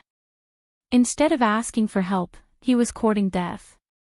A terrifying suction force suddenly attacked him from behind. Before Chen Guang went in, he only had one thought in his mind. Am I really going to die this time? What the hell is waiting for me this time? I've never panicked like this before. It wouldn't really turn into the Qilin arm realm, right? Damn it, be reasonable. Normal people wouldn't be able to accept such a setting. Then, Chen Guang hit the water with a splash. Just as he poked his head out, he heard the emotionless electronic voice of the Holy Grail in his head. This is the world of the Qilin arm. The objective of the mission is to refine the strongest Qilin arm in history. F***ck me. Chen Guang face-bombed. Why is my cheat so shameful? How am I supposed to greet other protagonists in the future? Besides, didn't I just complete the realm of punishment? Why did the second world in cup come so quickly? Lori is still unconscious, and you're already here. Can't you at least prepare a little? No matter how unreasonable you are, you still have to abide by the basic rules, right? The old man was careless and fell into a trap. This world in cup is the reward world for the Redeemer after perfectly clearing the realm of punishment. There is no danger to your life. After clearing the stage, in addition to practicing the godly skill Qilin arm, you can also receive the power of the Holy Grail to quickly heal your injuries. The electronic voice of the Holy Grail spoke again. Obviously, after Lori was knocked out, the brainless voice of the Holy Grail took over Lori's role as a commentator. Ha! Reward? F***CKU. So that's it. Chen Guang really wanted to cry. He was cheated by Lori. That is to say, the realm of punishment is so big, how can there be no benefits at all? This is completely not in line with the identity of the Holy Grail. It's just that this godly skill Qilin arm sounds really cool, but I still feel like something is wrong. Qilin arm is named after the Redeemer's own imagination. It refers to the Redeemer's arm strength increase. The increase is about 50% of the Redeemer's current arm strength. The electronic voice of the Holy Grail came again. Chen Guang was overjoyed. Oh my god, I was really scared to death. I really thought I was going to practice the strongest Qilin arm. It's just an increase in arm strength. In this regard, Chen Guang was already familiar with it. When he first came out of the Sea of Time, the side effect of reaching the 8th immortal god heaven allowed his body to be reborn overnight, maintaining the standard that he trained in the Sea of Time. Now, the realm of this Qilin arm might still be at the level of seeing the spirit sky, but it is related to the reward of the realm of life, so it is definitely not simple. It is only natural that it can increase his strength. Besides, his arms were injured in the realm of punishment, and the muscles on his shoulders were shredded by the bullets of others. If the power of the heavenly Holy Grail could heal them, then it would be natural for it to strengthen them a little, just like the realm of the transient sea. This Qilin arm, I can have it. I just don't know how to train it. Pull-ups. Push-ups. Although it is a bit cliché and boring, it feels good to be able to become stronger without recharging.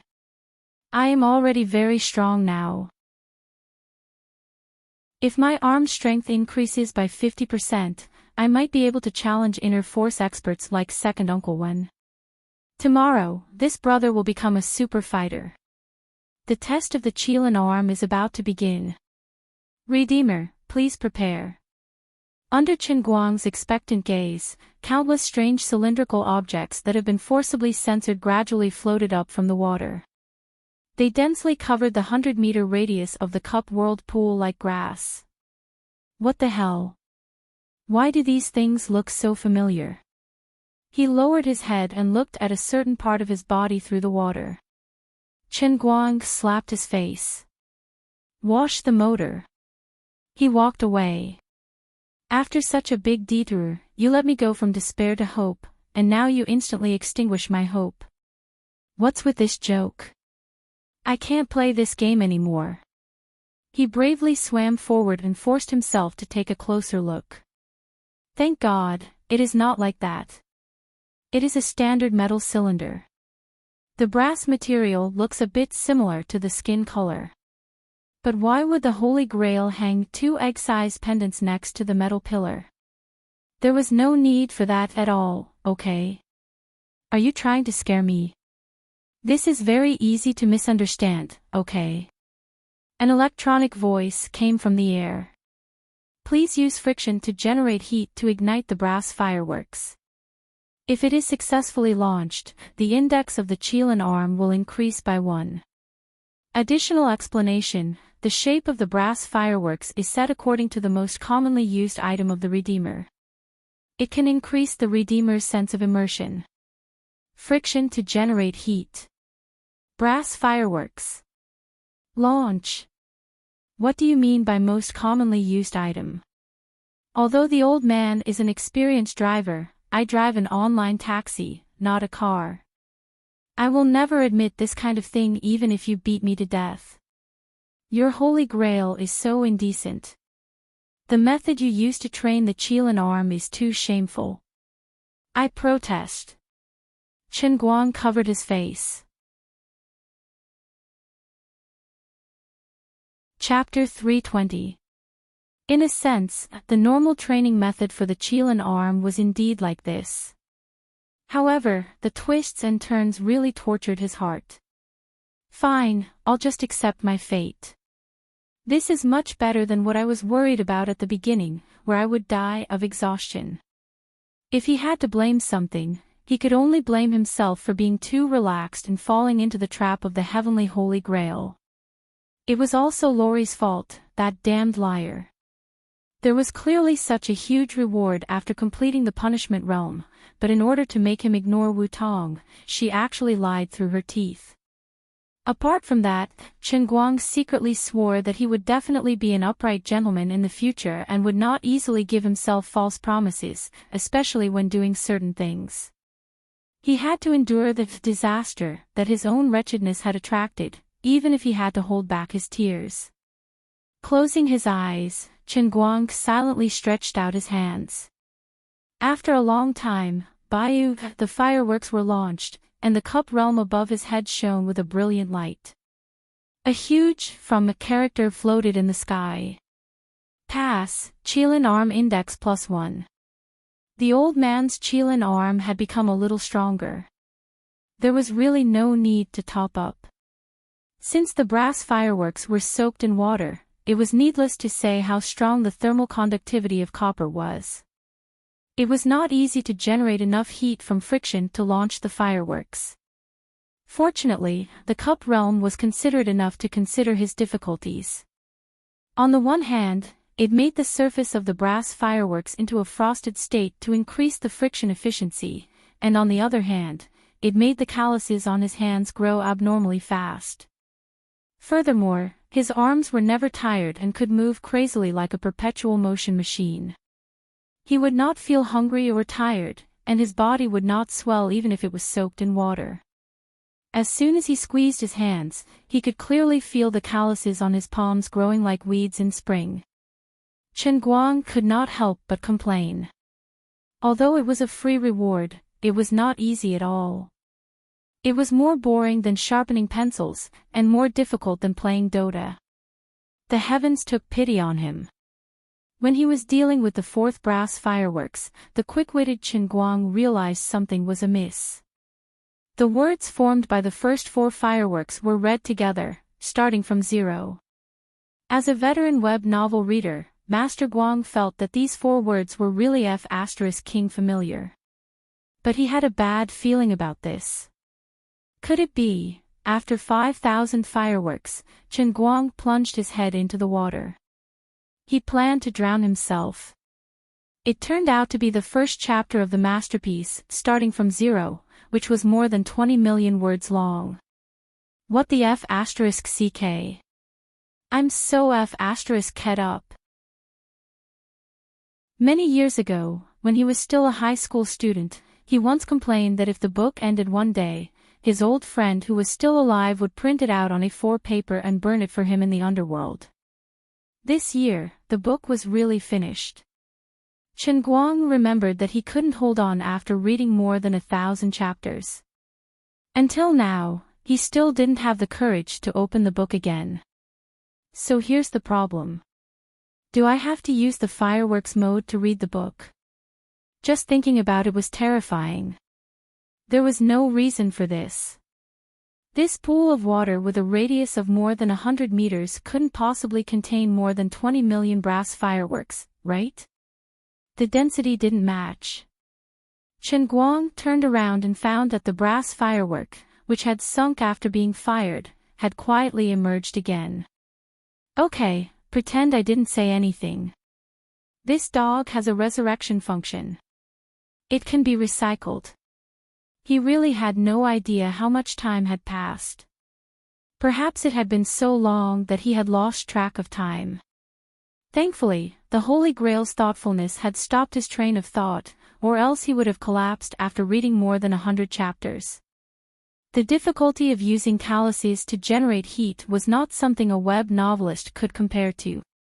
In the beginning, it was already impressive to be able to light one firework in 10 minutes, but as he got more and more familiar with the process, the frequency of his hands shaking increased, and the time shortened to 5 minutes, 1 minute, 30 seconds, 10 seconds, 1 second, half a second. Chen Guang's hands were shaking at an extreme speed. The frequency of the shaking was even faster than a special machine that had its own rotating rotor. He floated on the surface of the water with his hands raised in front of him.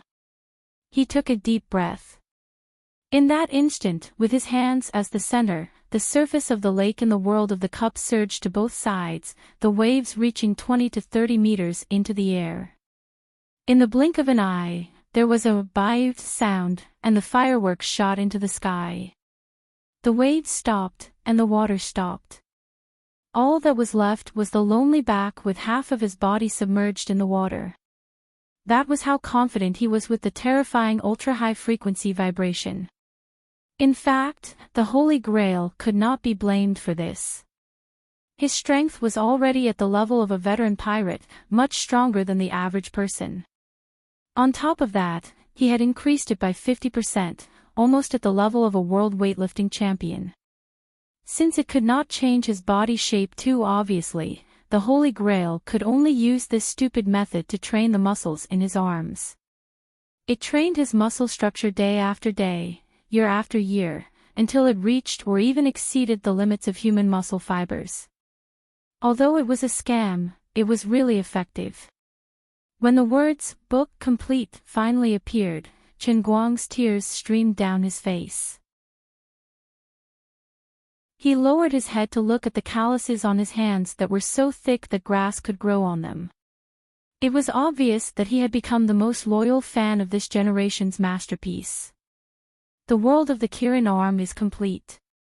The Redeemer has obtained the Kirin arm. Chen Guang covered his face again. I finally made it through. Bang! His hands were shaking so hard that he sent himself flying. Due to the fact that Liuli was still unconscious, Chen Guang did not stay in the cloud sea for a second after leaving the world within a cup. In the blink of an eye, he had returned to the real world, maintaining the state of holding the cup in one hand and the pod in the other. 1 second. 1.5 seconds.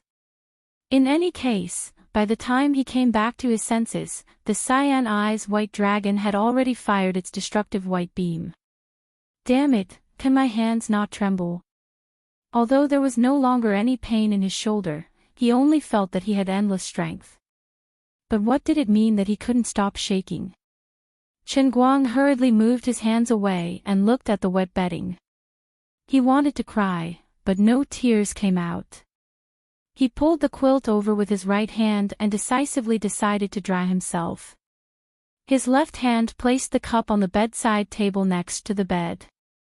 There was another loud bang. Half of the cup sank into the bedside table made of laminate. The high-frequency vibration was really scary. Can I still use my hands? Chen Guang's face was broken. He laid on the bed and put his hands in front of his eyes. He squinted his eyes and looked at them carefully. On the surface, it seemed that his hands were not moving at all, but he knew in his heart that his hands were vibrating at an extremely high frequency that the naked eye could not capture. There was simply no way to stop. Buzz, buzz, buzz. A mosquito that did not open its eyes flew toward him and was about to feast on the back of his hand. In the next instant, the mosquito was shaken into powder. It was too tragic, too tragic. At this moment, the bathroom door suddenly opened. Wu Tong had already changed into a patient's gown and was holding on to her clothes. She stuck her head out and saw that Chen Guang had already sat up straight. She blushed and walked over. She threw her clothes on the bedside table. Chen Guang casually glanced at her and saw that her underwear were all wrapped together. It was clear that her underwear was a vacuum cleaner and there was nothing inside. Chapter 321. Why aren't you sleeping? Are you? Wu Tong said as she stretched out her left hand to hold Chen Guang's hand. Chen Guang quickly hid his hands under his butt. Don't. I'm not pulling anymore. What would happen if she managed to hold his hand?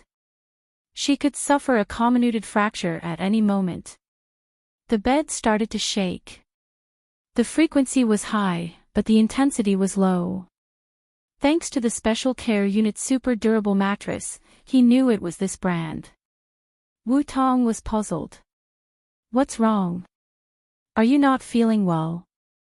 Oh, I've thought about it. This is a ward today, and it's not convenient. But I can. As she said that, she stretched her hand under Chen Guang's blanket. She was really going to do what she had decided in the toilet. Chen Guang stared at her. He wanted to stop her but did not dare to take his hand out. His butt was hurting badly, but he had to hold on. But it was too late.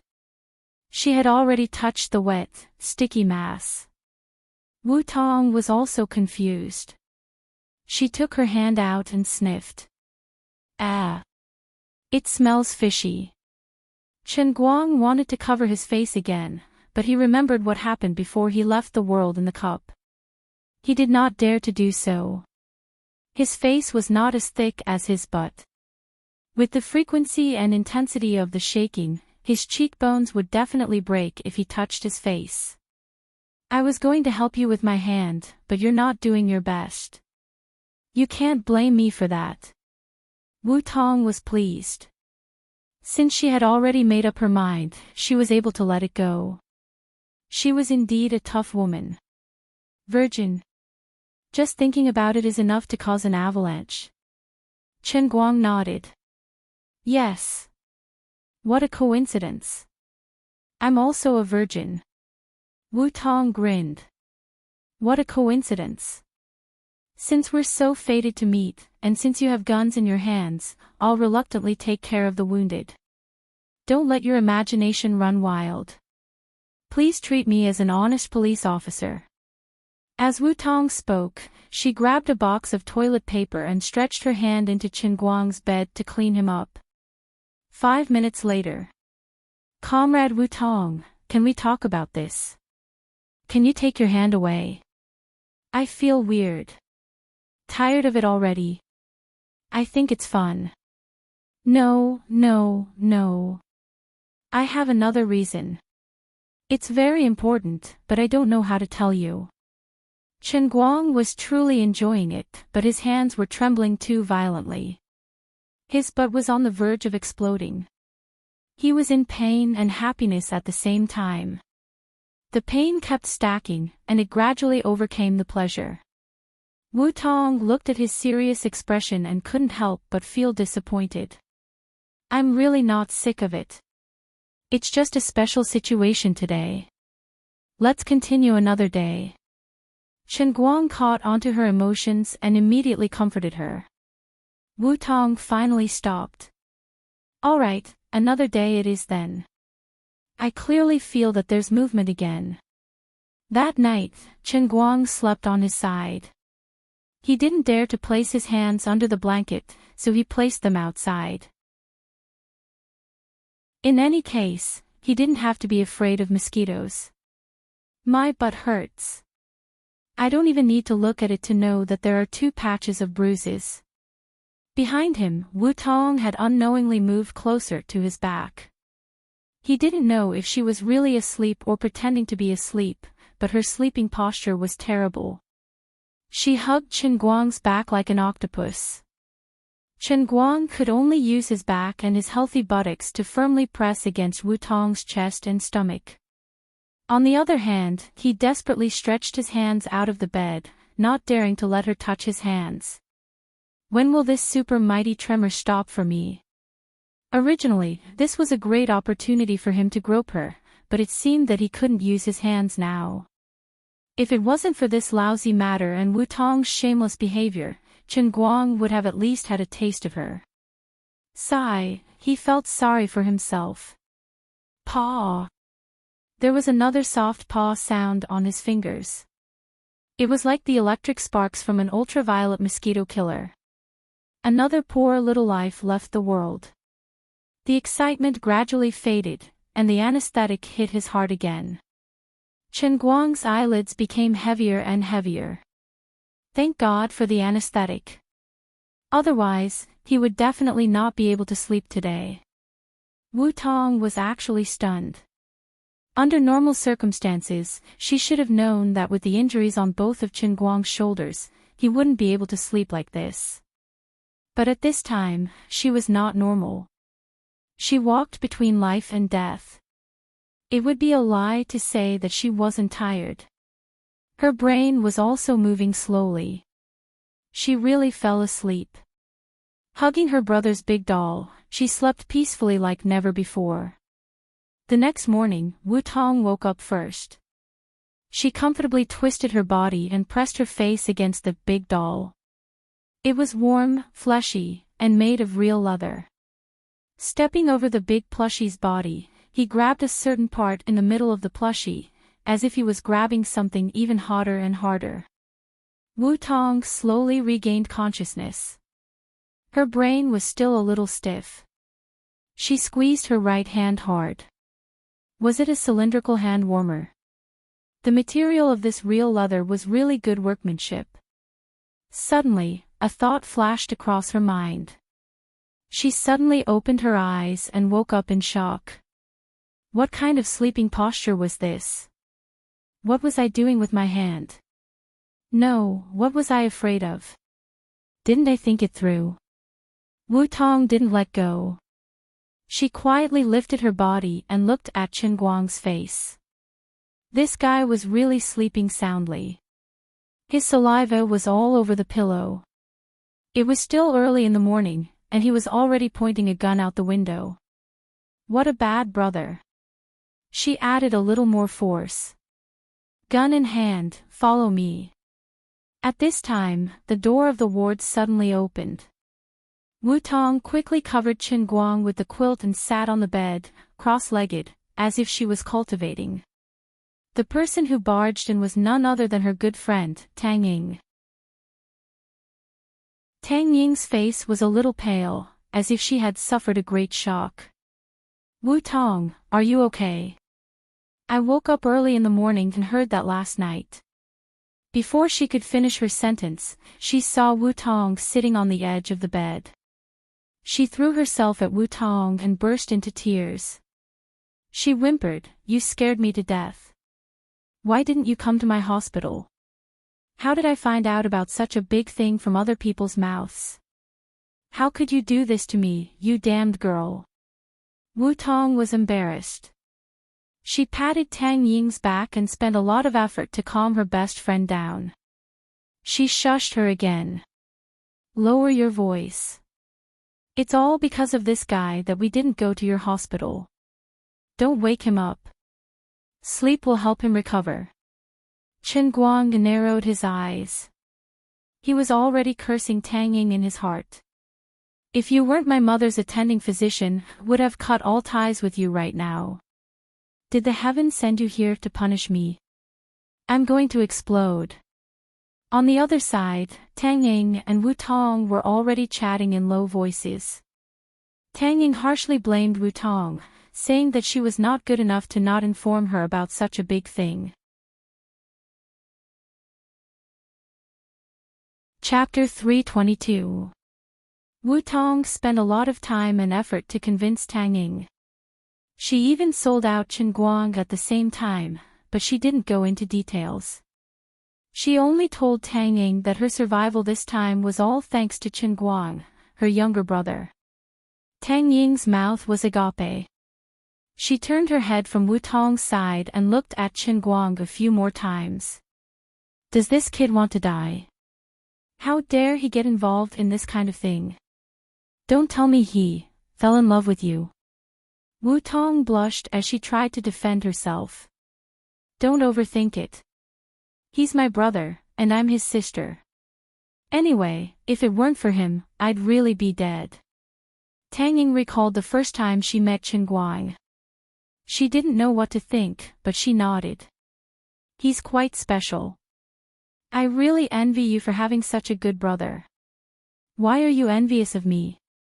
We're good sisters. He's my brother, so he's your brother too. Besides, you saved Auntie Feng's life. If something happens to you, he won't just stand by and watch. On the other hand, Wu Tong started comforting Tang Ying. In her heart, Chen Guang was basically a living saint. Last night, you two slept here together. Tang Ying suddenly asked out of nowhere. Wu Tong nodded. He wouldn't let go of my hand no matter what. He said he had to hold my hand. I couldn't leave, and I didn't even go to the summary meeting. He didn't do anything to you. Wu Tong blushed. No, I took advantage of him a lot. But taking care of patients, I'm just doing it. Don't overthink it. Look at your blushing face. Do you think I'm blind? Can the two of us not play the hypocritical game? After so many years, do you think I don't know you? Come on, just tell me what's going on. I know your temperament. You'll tell me sooner or later. Why don't you just admit it now? That's right. What's wrong with you? Tang Ying said softly. She was happy for Wu Tong, but at the same time, she felt a sense of loss. I knew I couldn't hide it from you. But I'm 5 years older than him. Yeah, you're much older. But what does it matter? I couldn't care less about what would happen in the future. I was determined to be an iron-blooded police officer. Who knows when I might die for the country. I didn't want to leave any regrets. I don't care. I've already made up my mind. Wu Tong said resolutely. Unless he's tired of me. My life is his. As his sister, I have the obligation to teach him something that only adults understand. Tang Ying gasped. Aren't you ashamed of yourself? Wu Tong rolled her eyes and said shamelessly, what's there to be ashamed of? What's wrong with being a 25-year-old spinster and having a taste of tender grass? I'm also a normal woman. There were also normal needs in that aspect. I didn't have a suitable partner in the past. I think he's pretty good. You, on the other hand, aren't you already so old? He. I won't be able to accompany you in the future. When will you? All right. Fine. Come on. Don't drag me into this. I'm not as flirtatious as you. All right, I'm too lazy to care about you. But you can't lose your humanity when you have the opposite sex. You can't forget your old sister after having a little man. Tang Ying chuckled. Her tone was indescribably vulgar. Damn. So the two of you have such a dirty and corrupt relationship. But why am I inexplicably looking forward to it? This isn't right. Chen Guang, who had been pretending to be asleep, eavesdropped on the two's whispers. He felt that his outlook on life had been severely impacted. City people really know how to have fun.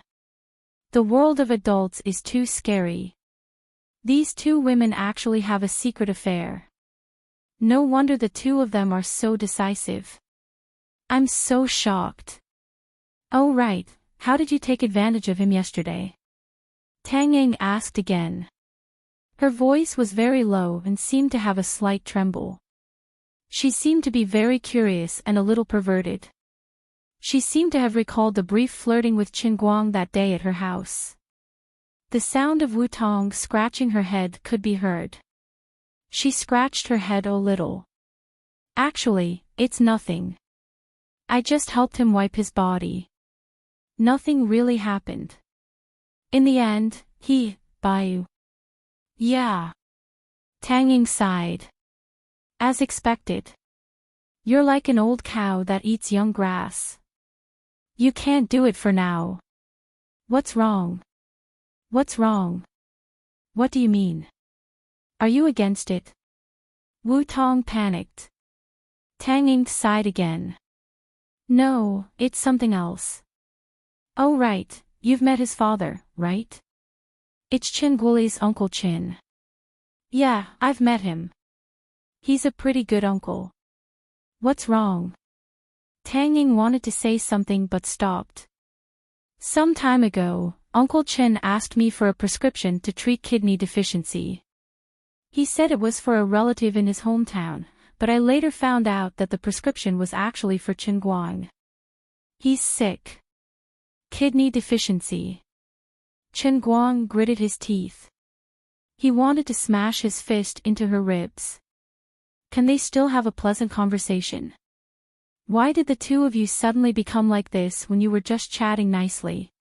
Can you not touch a sore spot? That's not what happened at all. What made him even more depressed was that the topic of their conversation immediately shifted to Qin Guang's kidney deficiency. Last night, he had only heard the shower sound, and had taken action within 5 minutes, which had become irrefutable evidence in their eyes. The two of them immediately hit it off. One was the self-proclaimed attending physician of Qin Guang, and the other was the self-proclaimed sister. Both of them decided to save this young and pitiful man who had lost his footing. Wu Tong even swore to herself that before his kidney deficiency was cured, she must restrain herself and not provoke him. After all, the essence of a person with kidney deficiency was especially precious. Overexerting it would definitely damage the foundation. If she gave him another taste of it, it would be disastrous. Hearing this, Qin Guang couldn't hold himself back anymore. He sat up straight and stared at the two of them. He pretended to rub his sleepy eyes. F***ck. Fortunately, his hands stopped shaking after a night. Otherwise, he wouldn't be able to explain himself. What did you just say? Kidney deficiency. Sister Tang Ying. Why are you here? F***ck. Don't tell me the two of you are saying that I have kidney deficiency. Qin Guang prided himself on his acting skills. He couldn't let the two of them know that he had woken up. Did you hear that? Wu Tong blushed.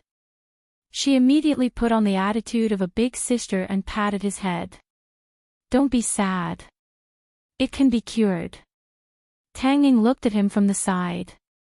I still say the same thing. You're still young. Don't give up on treatment. What the F***ck? I really don't have that problem. This, if you don't believe me, let me have a checkup. Qin Guang really wanted to find a rope and hang himself. Tang Ying continued, actually, it's hard to come up with an accurate conclusion about kidney deficiency using Western medicine's theory. After all, for normal people, there are long and short periods. A short period of 10 seconds is normal, and a long period of half an hour to an hour isn't an exaggeration.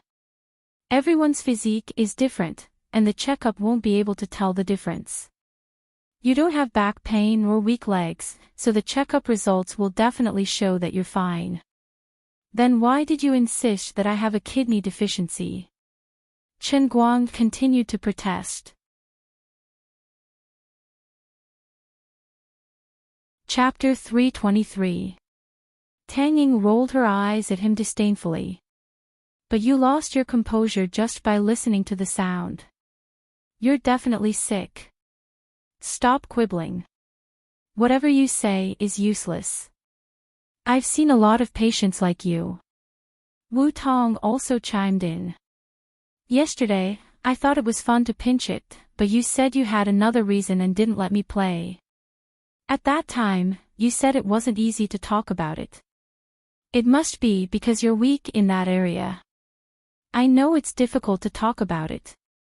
You're afraid of a continuous leak in a short period of time, right? Chen Guang was dumbfounded. You're so shameless. Continuous leak. No wonder you're a civil servant. Even if you're talking about something so wretched, you can still put it so nicely. At that moment, the nurse who was changing Chen Guang's dressing pushed the door open and came in. She was shocked when she saw Chen Guang sitting up. She rushed over and pressed him down on the bed. Lie down. Lie down. Do you want to die? Do you want to become a disabled person? Chen Guang reacted. His arm was as good as new overnight. If the nurse removed the bandage on the spot, many people would pee in their pants. He might even be sent to the lab to be cut up and used as a lab rat. He didn't say anything. If he couldn't explain himself, the old man would run away first. He didn't care if his crotch was empty or not. Anyway, he had the patient's pants to cover it. He jumped off the bed and hung his sports bag with his neck. Then, he deliberately lowered his arms and pretended to be weak. He shouted like a madman as he ran out of the room. I'm not sick. I'm not weak. I'm not weak. You two bastards. In the blink of an eye, Chen Guang was nowhere to be seen. In less than 10 seconds, a commotion could be heard from downstairs. Chen Guang had already dashed out of the hospital and onto the streets. It only took him 10 seconds to get down the stairs. Wu Tong, Tang Ying, and the nurse looked at each other. The nurse had no idea what was going on. Wu Tong looked at Tang Ying blankly. Isn't his reaction a little too much? Tang Ying sighed. Sigh, how pitiful. He's under too much pressure. Running out of the hospital, Chen Guang didn't plan to go back. He casually stopped a taxi on the road. He couldn't go back to school because Wu Tong would probably go back to school to look for him because she was worried about his injury. Chen Guang was distressed. Where should he go now? This patient gown was too loose, and there was a gap inside. He felt that something was wrong. Bro, what are you wearing? Don't tell me you're a mental patient who escaped from the hospital. The taxi driver in front of him didn't look carefully when he was picking him up. Now he began to get nervous. From time to time, he pretended to look back at his patient's clothes from the rear-view mirror, intentionally or unintentionally. Can we still have a pleasant chat? Do I look like a psychopath? I'm a proper student of a prestigious university, okay? Take me downtown first. I need to change. It's so annoying. I told you that I could be discharged from the hospital, but my family insisted on being stubborn and made me grow hair all over my body. Chen Guang lied through his teeth. The taxi driver started to talk about life philosophy. Young man, don't blame your family for being long-winded. The elders are doing this for your own good. Yes, yes, yes. Thank you, brother driver. Listen to me. In this life, health is the most important thing. If Chen Guang knew that his lie would trigger the driver's chatterbox, he wouldn't have spouted such nonsense even if he was beaten to death. When he arrived downtown, he was on the verge of a breakdown. He had no cash on him, so he used his mobile phone to transfer 50 yuan to the driver and ran away. He rushed into the department store and changed his clothes under the astonished gaze of countless people. In the changing room, he looked at his shoulders in the mirror for a long time. He could still vividly remember how badly his shoulders were injured last night. But at this time, looking at his shoulders in the mirror, there were no injuries at all. All he could see was his strong, angular muscles. He took a step back and punched the air in front of him. There was a faint whistling sound in the air. Chen Guang didn't know how strong his arm strength was, but the power of this punch was indeed much stronger than before. He estimated that he could blow up a sandbag with one punch. Although it wasn't easy to get the Kirin arm, it was indeed powerful. Chen Guang hid outside for 3 days before he dared to go to Wujing City Hospital. He had no choice but to explain to Wu Tong and Tang Ying that his shoulders felt uncomfortable as soon as he ran out, so he simply found another hospital to lie down. The two asked him which hospital he was in. Of course, Chen Guang wouldn't tell them. He only said that his heart was hurt and that he needed to think about his life alone. As for his parents, it was another set of excuses. Chen Guang only told his father that he went to find Jiang Yage and would be back in a few days. As for how to comfort his mother, it was his father's business. Anyway, Jiang Yage had taken countless scapegoats. There was no harm in taking one more. It was easy to persuade his classmates. It was summer vacation time, so everyone had to go home one after another.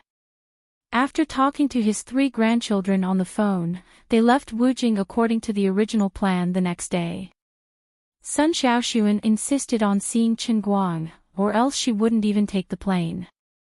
Chen Guang had no choice but to sneak back to the school and drive his car.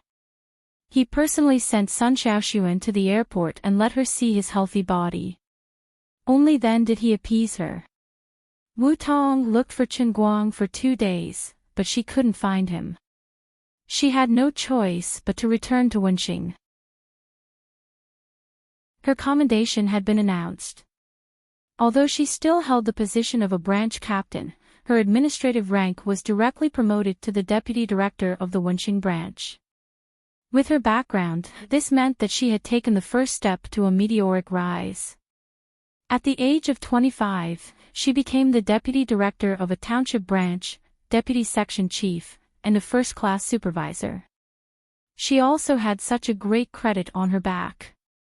In the future, as long as Wu Shan didn't fall and she didn't make any principled mistakes, no one could stop her from rising. Wu Shan was also happy. Of course, he wanted to promote Wu Tong's position as soon as possible so that his precious daughter wouldn't have to charge in the front line all day.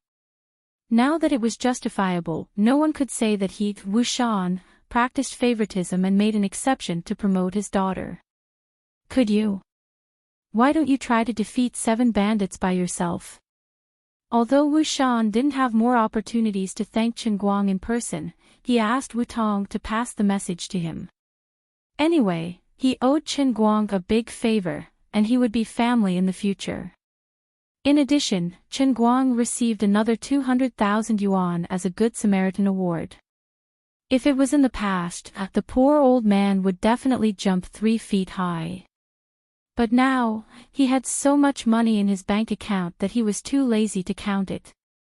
He could only ask Wu Tong to collect the money on his behalf and transfer the money to his bank card. He didn't even want to show his face in front of Wu Tong to collect the money. There was really no way to explain the injury on his shoulder. On the evening of the 3rd day, Chen Guang found a community hospital, gave a few hundred yuan for free, and asked the doctor to wrap a thick layer of white bandages on his shoulders. Then, he braced himself and went to Wujing City Hospital. Maybe it was a little too rushed, but Chen Guang missed his mother. About 2 hours ago, in the jungle more than 100 miles away from Wujing City, there was an unprecedented fierce gunfight. Chapter 324. The anti-tracking ability of World Number 8 and his men was indeed terrifying, but what was even more terrifying was the team led by Xuelin. They were as vicious as a viper and as sharp as a hunting dog. World Number 8 and his men tried their best, but they were still bitten by them. The intelligence capability of the Chinese military was fully revealed. Terrorists who dared to break into China would be severely injured if not killed. Everyone else died, and World Number 8 lost a layer of skin. Apart from World Number 8, the others were all executed. Everyone had the right to punish these bandits. Their existence was a hidden danger, and they dared to enter China's territory. The military's attitude was extremely firm. If you dare to come, we dare to fight. If you come, we must fight. If you fight, we must win. This was the unshakable principle that the Chinese military had adhered to for decades. It was extremely tough, and it was only to defend the prestige of the country. It wouldn't retreat just because you belonged to some extraordinary organization. In recent decades, the Huaxia military had always been so tough, so this land had become a rare pure land in the increasingly dangerous and terrifying international situation. Xuelin wiped the blood off his face and looked coldly at the corpse of the white man whose head had been smashed. He was in a terrible mood. In the end, one of them had escaped. In addition, he had lost 3 brothers on his side. The enemy was too strong, especially the Chinese man who had escaped. His marksmanship was extremely accurate, his movements were even more agile, and he had extremely rich experience in jungle warfare. If he hadn't raised his hand and shot him in the wrist by a fluke, which scared him away, he was afraid that the losses on his side would have been even more disastrous. His comrades also had ashen faces. The most important bond between men was that they had carried a gun together. No soldier could remain indifferent to the death of a comrade. In the communication device, the Major General in charge of remote command comforted Xuelin. "Little Xue, you don't have to blame yourself. Being able to escape with only one person is already more than enough to complete the mission. The other party is the top soldier of the Broken World Organization. It's normal for him to have some extraordinary skills. Because this was a special mission, the compensation for the dead soldiers was increased by 50%. We will properly arrange their funeral." But in World Number 5's third steel factory, the other group of bandits was completely annihilated. There were no casualties. Wu Tong was just an ordinary police officer. "We are the chosen soldiers, but I..." Xuelin's voice was full of self-blame and unwillingness. There was a brief silence on the phone, and the Major General sighed. "There's something fishy about this. You don't have to compare. You've really done a good job." Xuelin cut off the communication device. Her eyes were bloodshot. 3 of my brothers died here, but Sister Wu Tong wiped out all the enemies by herself without any injuries. How could I not compare? He wasn't jealous of Wu Tong, who had grown up with him in the compound. He was just blaming himself. Xuelin knelt on the ground and looked at the corpse of her comrade. She punched her chest again and again. "Why am I so weak?" At this time, Chen Guang was also not feeling well. Originally, after entering the hospital and chatting with his parents, Master Guang was in a good mood when he saw that his mother's spirit was improving day by day. Then, he was dragged out by Tang Ying. When he was in the ward, he completely forgot to continue pretending to be injured. He couldn't pretend to be injured in front of his parents either. He poured water, peeled fruits, and helped his mother fiddle with the tablet to find a TV show. Tang Ying saw everything from the beginning to the end. Her beautiful eyes kept sweeping up and down his shoulder, looking like she wanted to say something but was hesitant. Tang Ying knew that Chen Guang had a gunshot wound on his shoulder. Seeing him pretending to be fine in order not to worry his parents, she felt an indescribable pain in her heart. But she couldn't expose him at this time, so she felt terrible. Every time Chen Guang moved, Tang Ying's eyelids would twitch violently, as if she was the one in pain. This is a gunshot wound. You won't be able to stop taking the medicine for half a month, and it will take at least 2 to 3 months to recover. You're destroying your own hand. You're going to become a disabled person. Finally, Tang Ying couldn't hold it in anymore. She came forward with a stiff face and said that she wanted to borrow Chen Guang's help. Then, she grabbed his clothes and dragged him out. Chen Guang knew that he was going to be interrogated, so he had no choice but to follow her out with a bitter face. Do you want to die? Don't you feel any pain? Tang Ying raised her hand and wanted to pinch Chen Guang's shoulder, but she didn't dare to touch him. She didn't have as many thoughts about Chen Guang as Wu Tong did. It was just that she had received a great favor from him, and she knew what he had done to earn money to save her mother. Moreover, she was touched by his crying appearance on the day of the successful surgery, so she treated him as a true friend. Now that she saw him shamelessly treating his injury, she couldn't help but worry for him. It's actually not that serious. Chen Guang thought for a moment and decided to throw the blame to the mysterious expert. I don't care if you believe it or not, I'll say it anyway. Actually, I met a very mysterious guy in the past few days. He gave me a black ointment, and I don't feel any pain at all after a few days. How is that possible? Nonsense.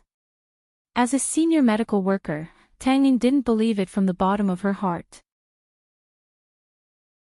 Chen Guang stared at her and said, "It's true. Look." As he said that, he simply posed like a bodybuilder.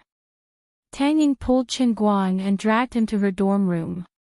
She forced him to take off his jacket and removed his bandages, insisting on seeing what was going on.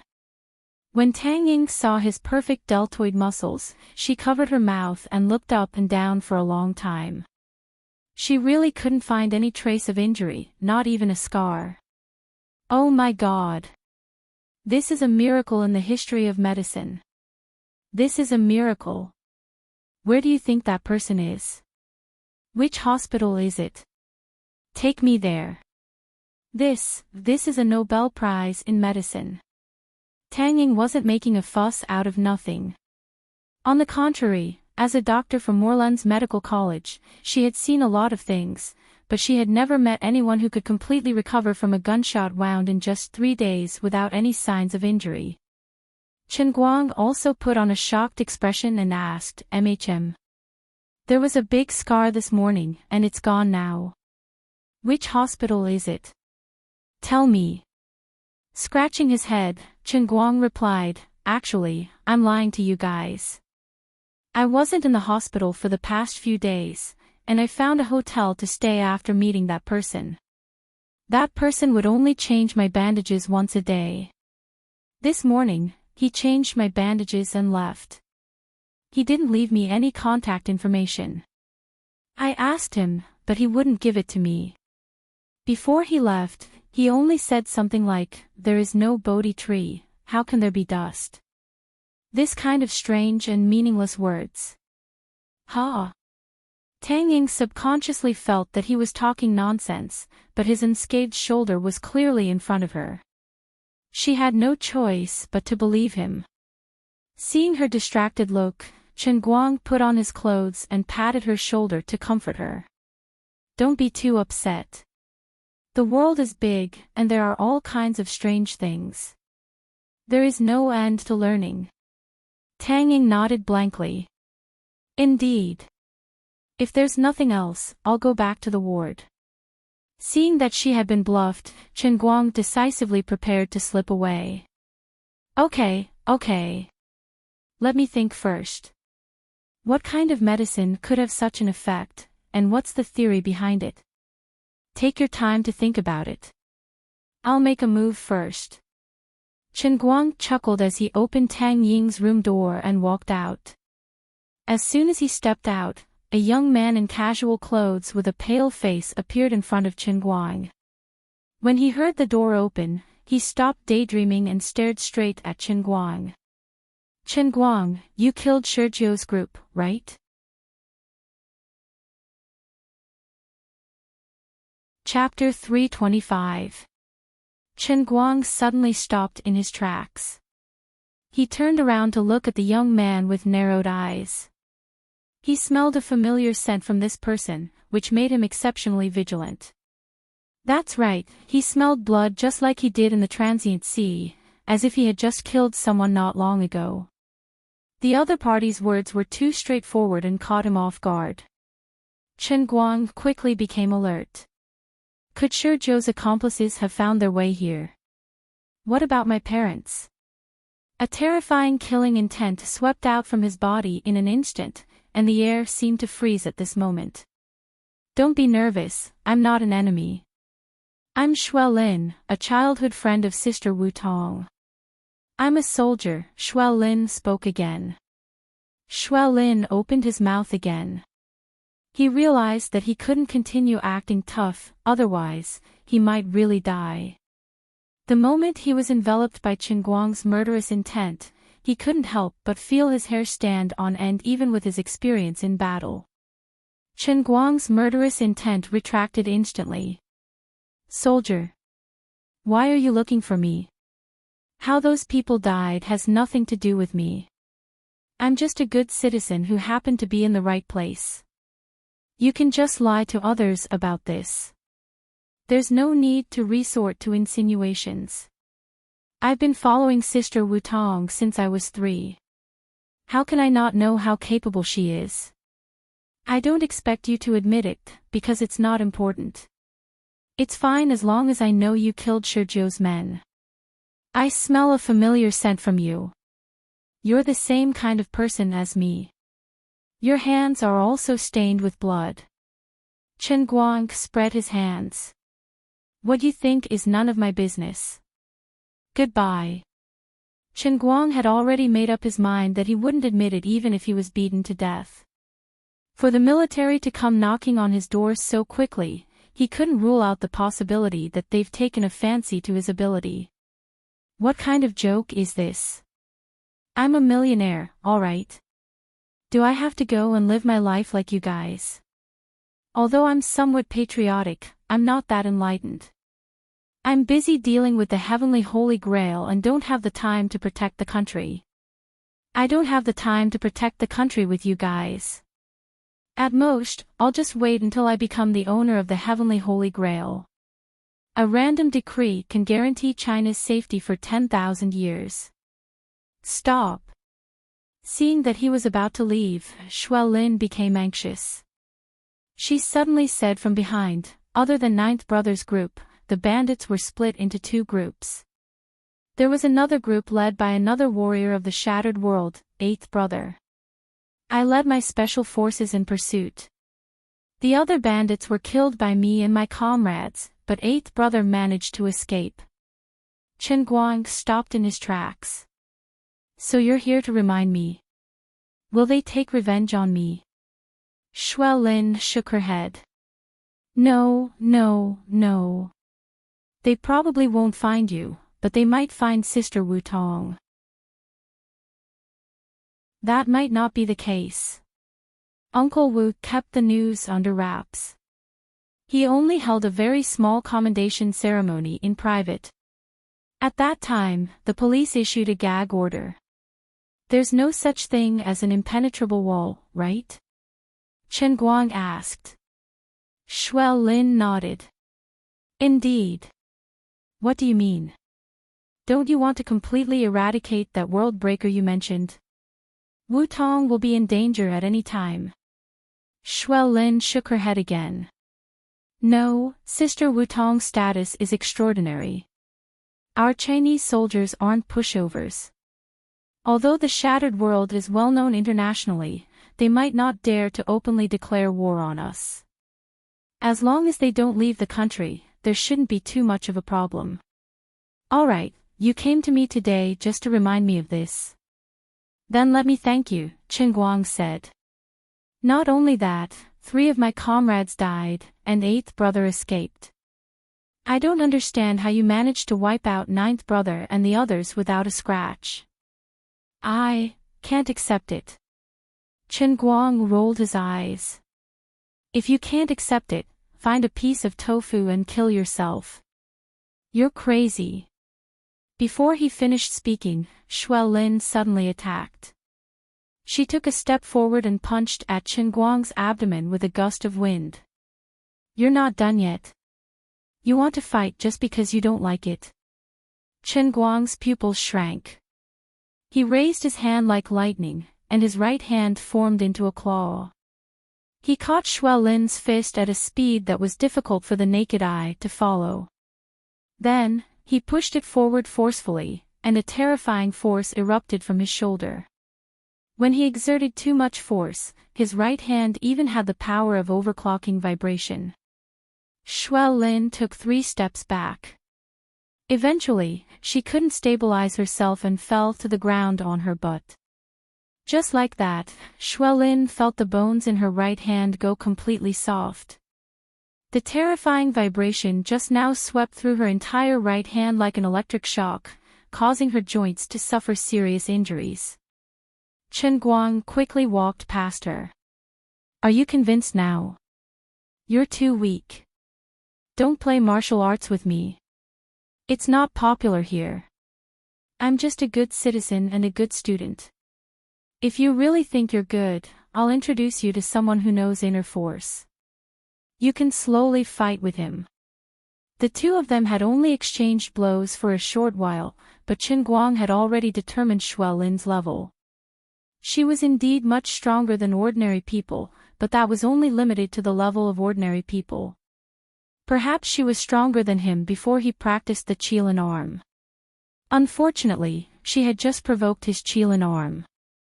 Once this brother's unique skill, overclocked Qilin arm, was used, not to mention the strength, the vibration force could even send him flying. He was worried that he would encounter a martial arts fanatic, so he decisively decided to sell out second Uncle Wen.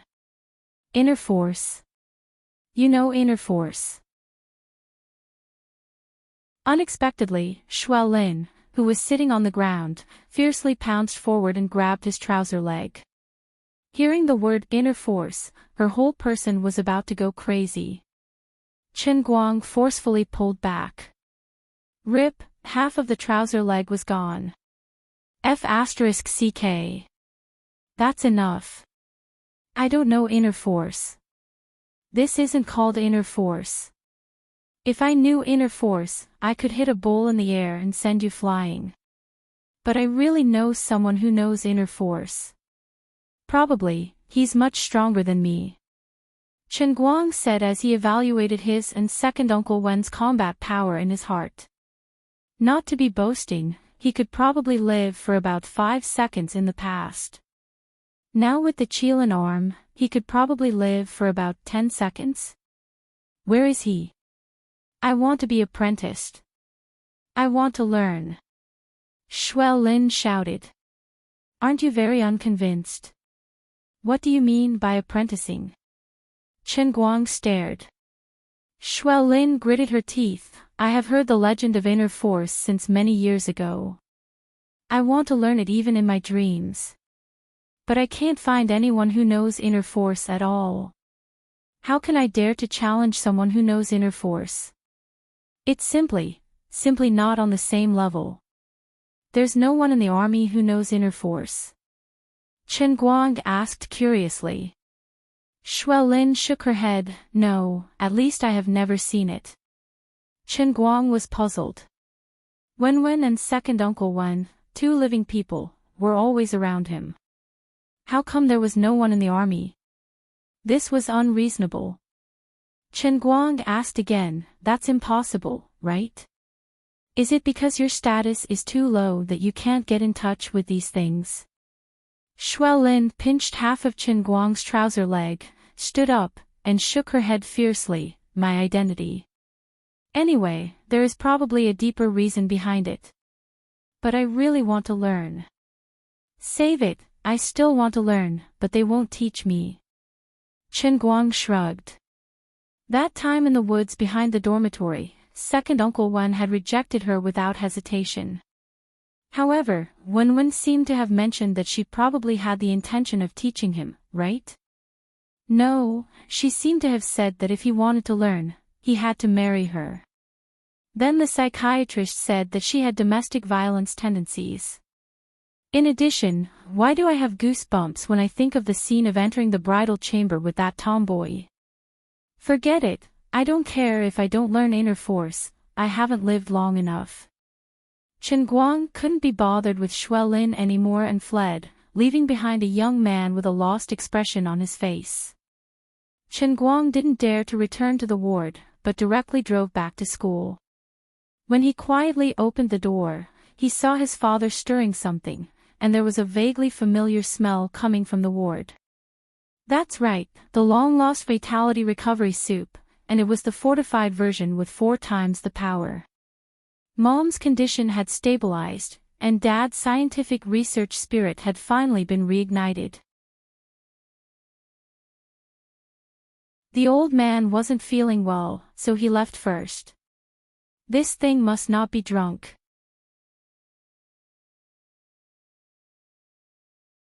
Chapter 326. After all, being targeted by Shui Lin brought some trouble to Chen Guang. But it wasn't too much trouble. Anyway, he refused to admit it. Shui Lin knew that he was talking nonsense, but she couldn't do anything about it. Shui Lin pestered him for 3 or 4 days, but she finally returned without success. He was driven away by Wu Tong, who came to help Chen Guang. Chen Guang was also starting to feel vexed about being pestered like this, so he called Wu Tong over. Watching Shui Lin turn around and leave, Wu Tong turned around and punched Chen Guang. You finally stopped hiding from me. What are you hiding from? Chen Guang smiled hypocritically and scratched his head. Nothing. Bah. I heard from the shadow woman that your shoulder has recovered. So magical. Is there really such a magical medicine in the world? I don't believe it.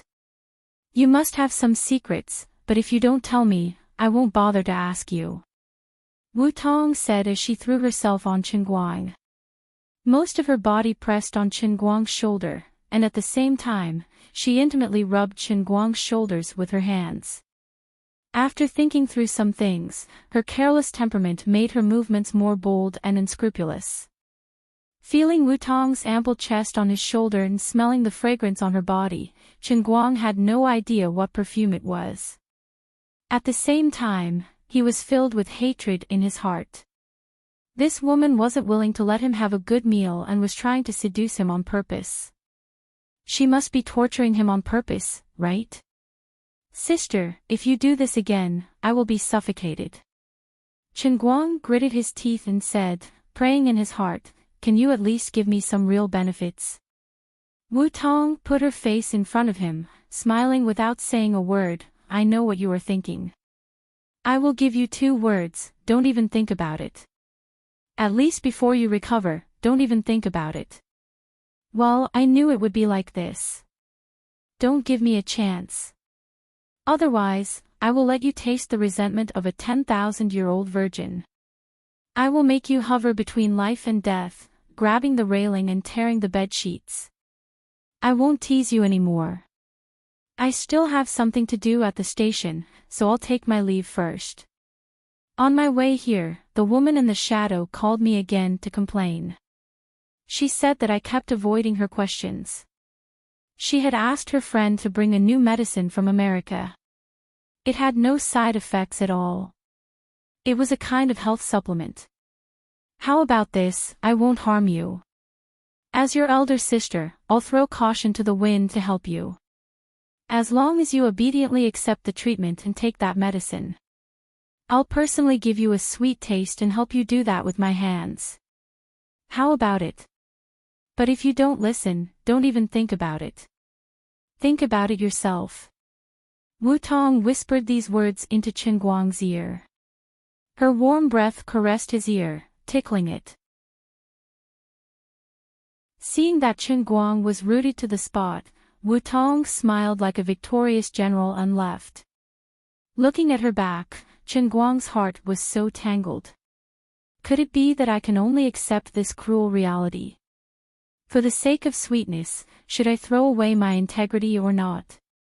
Thinking about it carefully, it was nothing more than admitting that he had a weak kidney. Sooner or later, he would find the right opportunity to prove his masculinity. A moment of humiliation was nothing. He gritted his teeth and made a decision. Just as he was thinking about this, his phone rang. He picked it up and saw that it was a text from Wu Tong. She added, "Oh yes, I've seen the medicine that Uncle Chin made. It's also very nutritious. We can't let it go to waste." Chen Guang's vision darkened. Tang Ying's imported health supplements and his dad's fourfold recovery soup. How could he survive with both of them at the same time? The price was a little heavy. But for his sexual happiness, he felt that he could fight for it. Such a strong will collapsed instantly after seeing his dad's super nutritious soup. It was too frightening. Looking at the jar full of all kinds of expensive Chinese medicine, as well as the lamb ribs and mutton that had completely changed color after being soaked in the medicine, he felt that he was about to have a nosebleed just by smelling it. "Dad, you're really my biological father. Although I'm a sugar daddy, I'm still young. I don't consume that much energy. Can you not make me these things?" The father and son sat on the rooftop. Chen Guang looked at Chen Guoli bitterly. Chen Guoli patted his shoulder. "Let's not talk about these useless things. Didn't you go to see Jiang Yage a few days ago? I just saw the news on the internet. It said that Jiang Yage had a bad cold for the past 3 days and didn't step out of the house. Actually, I know that's all a lie. 3 days. A whole 3 days. Son, it's been hard on you." Chen Guoli looked at Chen Guang with tears in his eyes. F***ck, Dad, why are you looking at me like that? This is all a F***king coincidence, okay? I just hid in the hotel for 3 days, okay? Your son is clearly standing right here, so why are you looking at me as if I'm a half-dead person? Lin Fan thought to himself. Look at your face. You've lost so much weight. Chen Guoli was the same as Feng Rong. No matter what state Chen Guang was in, he would always say that he was thin the moment they met. How about this? I know you don't like to eat these things. I'll check on your condition later. If you don't show any signs of weakness, I won't make you these things anymore. But you have to eat this box. Why? You have to give me a reason. Is it so hard to build trust between people? Your son's physique is strong. How can he be drained so easily? Chen Guoli sighed again. Do you know how much this box costs? How much? More than 200,000. Did you see this ginseng? Just this one is worth more than 80,000. There are 6 or 7 other types of Chinese medicine of similar value. If they go to waste like this, won't my heart bleed? Pfft. My biological dad. This is crazy. Completely crazy. Chen Guang was in a bad mood. Chen Guoli sighed. I can't help it. I had to ask a big favor to get this prescription. They said that it would only be effective if we used such a good medicine. They didn't earn any money from me. I asked someone else to find these herbs all over the country. None of them are fake. As a father, how can I not know my son's suffering? I didn't pay a single cent for the money you gave me to pay the court. Your mother's illness doesn't need so much money anyway. Since it's just sitting there, I might as well spend more money to make up for it. It's taken from the people and used for the people. This is also an investment that can help you better serve your customers. But then again, how are you going to explain to Sun Xiaoxuan in your current situation? I think she's not bad. It's just your situation. Sigh. Chen Guang's eyes widened. He looked at his father in a daze. He didn't expect his father to think so much in secret. He was really worried about his son. But then again, I'd rather you don't worry about this. Maybe I can live a little easier. In the end, he didn't have the courage to finish the 200,000 tonic soup on the spot. He just said that he would use it as a midnight snack. After sitting in the ward for another hour, Chen Guang decided to slip away. His heart was hanging by a thread as he held this thing in his hand. If he accidentally knocked it over, the 200,000 would go to waste. Thinking about it made his heart bleed.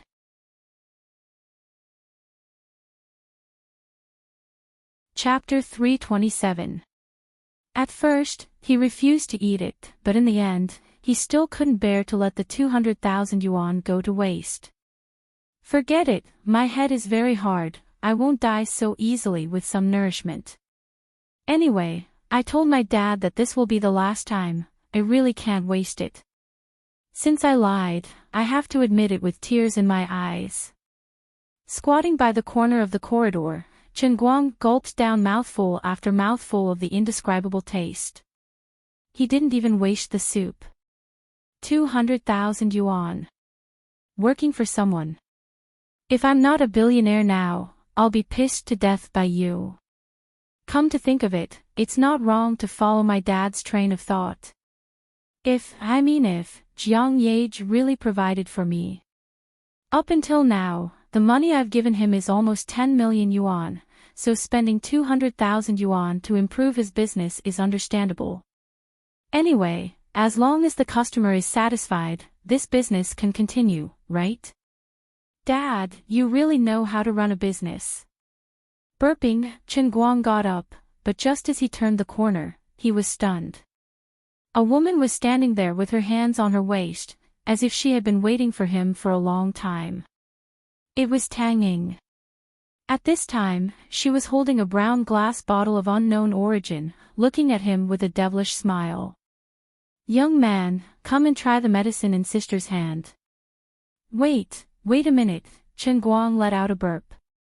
Tang Ying looked at the lunchbox in his hand, just in time, this medicine is for begging, you can give it to me. With that, she pounced on Chen Guang, pried open his mouth, and stuffed a pill into his mouth. It's not that Chen Guang can't resist, but because his arm just became a Qilin arm a few days ago, he knows he's too strong, and he's afraid of accidentally hurting her. Moreover, Tang Ying holding the bottle in her hand is just a pretense. In fact, she already has a pill in her palm, waiting for the moment when Chen Guang isn't paying attention, so she can stuff it in his mouth. Hey! Feeling something being tossed into his mouth, Chen Guang took a step back and yelled out in pain. Gulp! The pill went down his stomach. Seeing that her plan had succeeded, Tang Ying happily clapped her hands and shoved the bottle into Chen Guang's hands. It's done. You brat, you are also dishonest. You forced me to use force. Why are you so difficult to deal with? Accept your fate. This medicine won't kill you. It has been popular abroad for more than half a year. It's a pure plant extract with no additives and no side effects. It costs a few $100s a bottle. Just treat it as a gift from me. You'll have to buy it yourself next time. Chen Guang put on a long face. Big sis, it's not like that. What was in the box in my hand wasn't a normal bento, it was a recipe that my dad found from who knows where. He said that it was 4 times stronger than the recovery soup last time. 200,000 per jar. I just gritted my teeth and drank such a big pot of soup, and now you're giving me this medicine. I'm a little flustered. Tang Ying was also stunned. Ha! A pot of soup that costs 200,000 renminbi. Chen Guang nodded. 1 ginseng inside costs 80,000. Oh my god. Even if it's a tonic, it can't be like this. Tang Ying was shocked. Puke. Spit it out for me. Chen Guang shook his head. No. It's 200,000 renminbi. I can't spit it out no matter what. Something bad will happen if you make it up. The tonic I made for you is also very powerful. Tang Ying panicked. Chen Guang still shook his head like a rattle drum. It's okay. My body is made of iron. I can handle it. Tang Ying saw that he had made up his mind, and could only be anxious. She gritted her teeth and said, You can't leave tonight. Why? Go to my dormitory. How can I let you go with your condition? It's better to stay in the hospital. If anything happens, you can be saved in time. My roommate went home today. You can sleep on my bed, and I'll sleep on my roommate's bed. Chen Guang pondered. That's fine. Actually, I'm a little guilty. In the middle of the night, something did happen to Chen Guang, and it was not a small matter. In the middle of the night, he began to feel hot all over. A large pot of nourishing soup made of expensive Chinese medicinal herbs in the stomach, coupled with the nourishing health products from abroad, the taste was really too sour and refreshing. But this heat was different from the heat of a fever. It came from inside his body, and it was reflected in a certain part of his body. At first, Chen Guang gritted his teeth and held on. But later, he began to groan subconsciously. His mind was clear, but a certain part of his body was swollen like it was about to explode. Tang Ying did not sleep well to begin with. When she heard Chen Guang tossing and turning on the bed, and even heard him groaning, she woke up in shock. She turned on the light and rushed to his bedside to ask him if he was feeling uncomfortable. At first, Chen Guang did not want to admit it. But Tang Ying had the heart of a doctor, and almost wanted to call someone to send him to the emergency room at the last minute. Only then did Chen Guang reluctantly admit it. It was not a stomachache, nor was it dizzy. It was just that a certain part of his body was so tenacious that it felt like it was about to explode. Even now, Chen Guang felt strange about what happened next. A man and a woman were sitting together in the doctor's dormitory, watching movies. Chen Guang had found the goods himself. He had 35 tons of dry food in his online drive, so there was no need to ask an experienced driver for help. About 20 minutes later, the first wave was over. At first, Tang Ying was too embarrassed to watch. But later, she made up her mind. If something really happened to Chen Guang today, the health tonic she had stuffed into his mouth might be the straw that broke the camel's back. Of course, she was not someone who was easy to deal with. It was not the first time she and Wu Tong had watched these movies together. In the end, Tang Ying could only put on the attitude of a doctor and pulled a chair over to Chen Guang's side. It was so much so that she even put on a euphemistic excuse to check if there were any signs of edema or congestion. When the guy finally let out a comfortable moan, rolled his eyes, and subconsciously leaned his head on her shoulder, Tang Ying did not even bother to hide. At this time, she had already thought it through. I'm a doctor anyway. It's only right and proper. About 40 minutes later, she was almost gnashing her teeth with hatred for what she had just said. The first release was not a real release at all. It was the beginning of the nightmare for the two of them. This guy's recovery speed was faster than expected. Of course, it could also be that the tonic and imported medicine were too powerful. The same move was fresh the first time, but the second time it became torture. But Chen Guang still relied on the unprecedentedly powerful Kirin arm to stimulate his superhuman potential. Overclocking vibration, easy to use, no explanation needed. However, the third time came. No matter what he did, it was useless. He looked like he was Zhao Ritian. Chen Guang was at his wit's end. He turned his head and looked at Tang Ying. Sister Tang Ying, I'm at my wit's end. Please save me, or I'm going to explode. Tang Ying's heart was filled with regret. If she had known that something was wrong, she would have asked Wutong to come here. After all, wasn't she in a hurry to deliver herself to him? Although I'm a doctor, I don't have the courage to be so straightforward.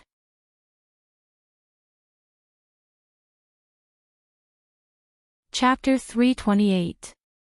Tears welled up in Tang Ying's eyes. Somehow, the two of them had ended up like this. Although she didn't hate him, perhaps she still had that little bit of extra emotion after the embarrassing incident at her house. But ever since she found out about Wutong's feelings for him, although Tang Ying's desire to help him treat his kidney deficiency hadn't changed, that extra emotion had long been quietly erased. But today, it had suddenly turned out like this. Without any precaution, it had become like this. Tang Ying face-bombed. How could I face Wutong? But Qin Guang's condition was indeed very serious, and it had something to do with the medicine she had fed him. She couldn't ignore it. In the end, the doctor's emotions prevailed. Tang Ying gritted her teeth. How about I use my hands to stimulate you? Maybe it'll work. Don't even think about eating me. I won't agree to it. Qin Guang shook his head like a raging pendulum. Impossible, impossible. Sister Tang Ying, you're so much older than me. How could I be interested in you? I didn't even take advantage of you last time when you were so drunk. Tang Ying sucked in a breath of cold air. She should be happy with this guy's words, but why did it sound so wrong? You rascal. What do you mean? Do you think I'm ugly? That I've let you down? That's embarrassing, isn't it? Qin Guang hurriedly explained, No. I'm just afraid that you'll have a knot in your heart.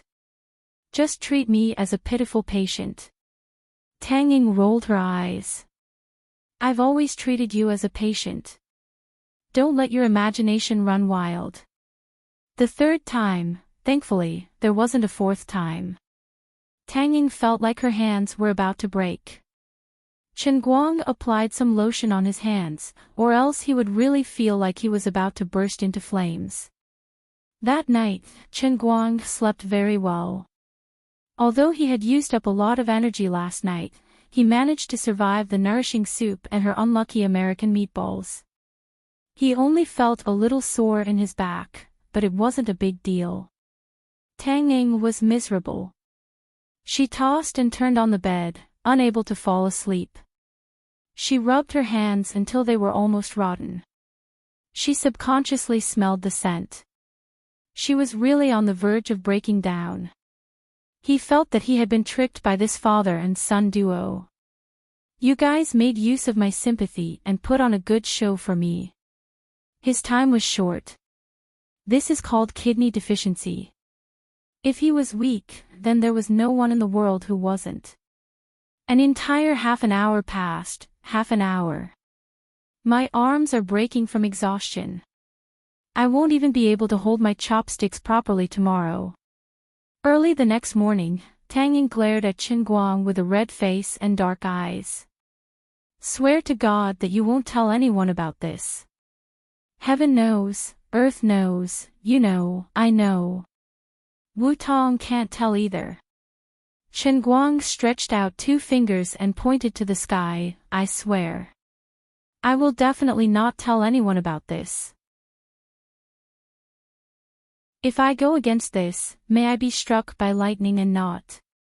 Tang Ying covered his mouth and said, all right, don't say things like, I'll die a horrible death.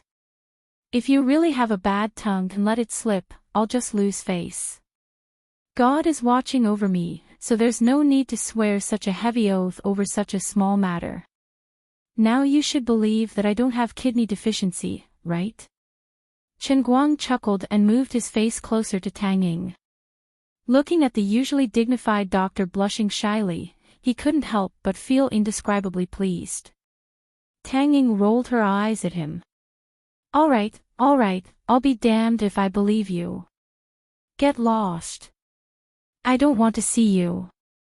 Keep this medicine for yourself and take it in a few days. It's a few $100, don't waste it. Just treat it as a tonic. Get lost. Chen Guang shrank his neck and ran away. Although last night's incident was a scam, he couldn't deny that he felt a little sour and refreshed. Of course, the happiest thing was that he could finally regain his manhood in front of Tang Ying, a doctor who always thought that he had kidney deficiency. Let's see if you still dare to call me weak in the future. However, there was something else that slightly troubled him. He really couldn't tell Wu Tong about it. He wasn't stupid. Returning to the dormitory alone, he sat in the empty room and played a few rounds of Dota. Then, he stood by the window and looked around. The huge dormitory was empty. Originally, there were people coming and going in the enclosed courtyard, but now, there were only a few sparrows playing in the scorching summer heat. Sighing, Chen Guang sat back in front of the chair and yelled, "I'm so bored." He could actually hear the echo. Without anyone around him, it was as if the whole world had become empty. Suddenly, it was summer vacation, all of his classmates had left, and his mom wouldn't be discharged for another 10 days or so. These days, Azure hadn't done anything at all. After all, he had just dealt with the super-powerful Punishment Realm and the Qilin Arm Realm, and even the Heavenly Holy Grail had to take a break. The makeup exam would only start next semester, so it wasn't time for him to study at all. He had 180 million in his pocket, and he didn't have the fighting spirit to go online. Azure had set her eyes on this 180 million, and it could go down the drain at any time, but this unreasonable woman wouldn't let him do anything. Thus, Chen Guang had lost interest in learning how to do business. In any case, even if he mastered it, he wouldn't be able to use it. All of a sudden, it felt like he was so bored that his balls were aching. After playing several rounds in a row, he didn't meet Jiang Luhua again, and he crushed his opponents without any suspense. The after effects seemed to be gradually alleviating, but it was still a little strenuous, and after a long time, he still felt nauseous.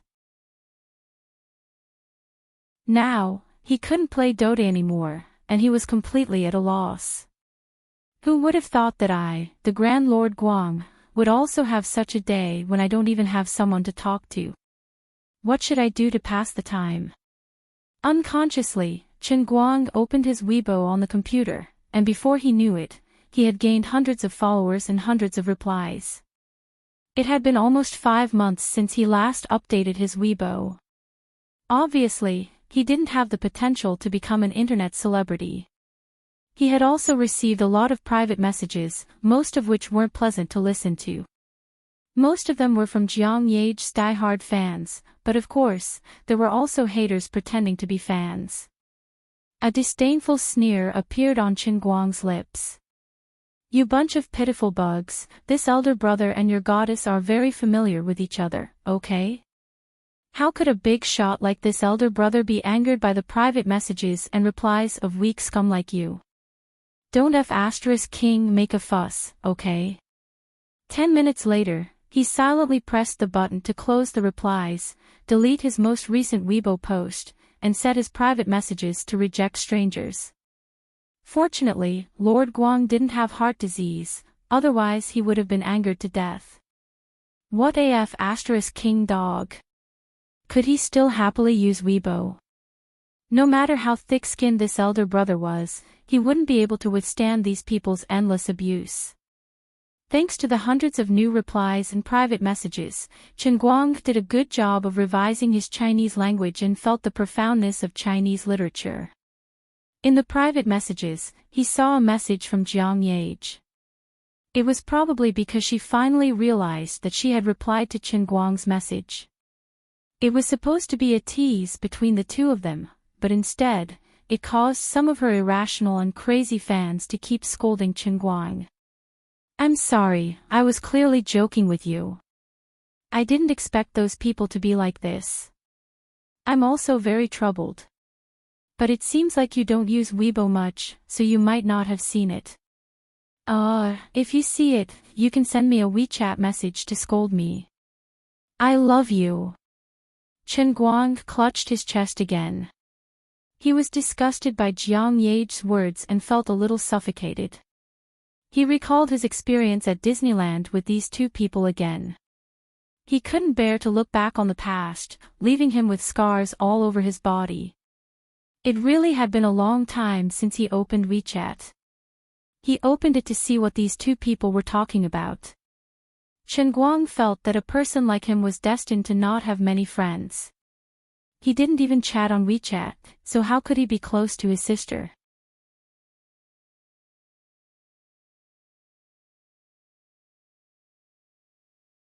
Chapter 329. When he opened it, it was indeed all useless nonsense. Jiang Yage was still using the same method, adding some useless but self-deprecating jokes to her selfies. This woman's Photoshop skills were getting better and better, and her photography skills were also improving. In addition to her selfies, there were also many photos of her traveling around the world.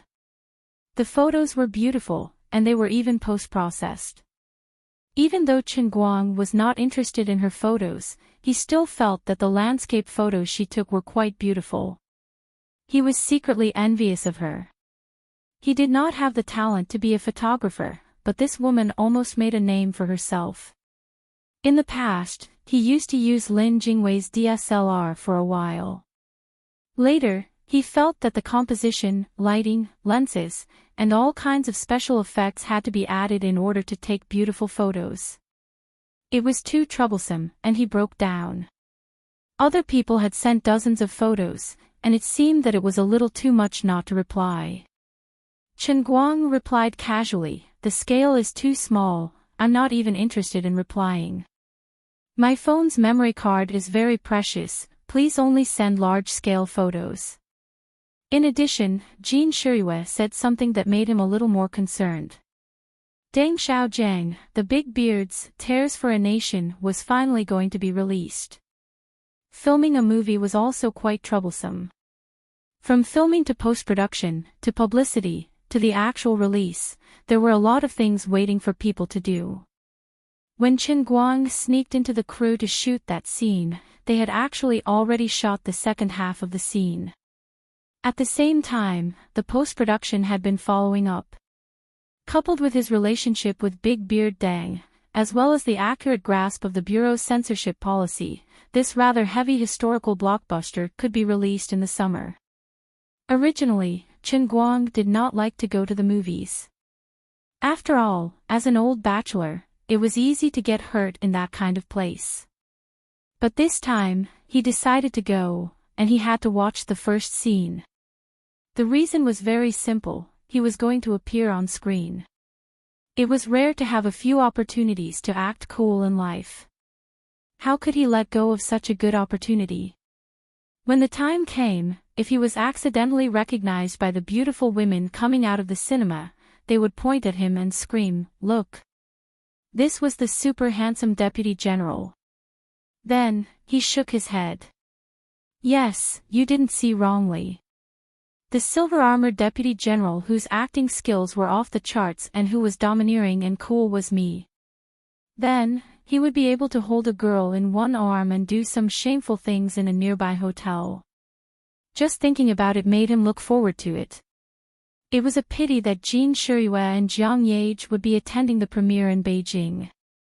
The two of them even invited him in private, saying that they had prepared a VIP box ticket for him. In fact, he would be sitting behind the two women. Chen Guang was a little tempted, but he decided against it. It was too unnecessary to fly from the 5 capitals to the Yanjing. He had sold the Patek Philippe that the two of them had given him for money. Even now, he had a knot in his heart and felt that he had let them down. Previously, he was so poor that he had no choice but to sell it. He also needed money to save his life, so he didn't think too much about it. Now that he had become someone who did not lack money, when he thought about this matter, he felt a little ashamed to raise his head. What if the two of them excitedly asked how the watch felt and whether the time was accurate? How should he answer? Did he sell it? Or should he buy it back? Forget it, he had already sold it to them. They helped him a lot because of Lin Jingwei. How could he have the face to buy it back? Therefore, in fact, Chen Guang's thoughts about Jiang Yage and Jin Shuiwei were to avoid them for the time being. Although it was good to be a celebrity, if he had too much contact with them, his life might be ruined by the paparazzi. He didn't want to be famous for such a meaningless thing. Chen Guang's WeChat reply to Jin Shuiwei was much gentler. He told her not to just focus on work and to pay more attention to rest. After scrolling through Weibo and replying to WeChat, he began to feel bored again. Leaning against the back of the chair, Chen Guang's mind wandered. What should I do next? Right, since I have nothing to do anyway, why don't I think about how to make a second statue in the World in the Cup? After some careful calculations, he had experienced the World in the Cup 6 times. On average, 3 times a month and once every 10 days. The first World in the Cup was when he learned English in the Sea of Time. There was no hope of making the Sea of Time perfect and erecting a statue. The second Dota Hell training seemed to be something he could think about. The Racing God training ground was already perfect. Sharpening pencils seemed to be something he could do. Let's not talk about the unlucky incident of the punishment realm. The world of Kirin Arms. Alright, that was even more unlucky.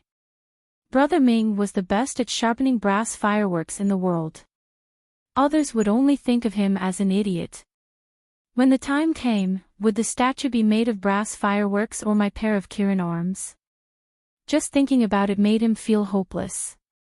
So, it seemed like he could focus on Dota and sharpening pencils. He felt like he could do both. Anyway, he didn't lack money now.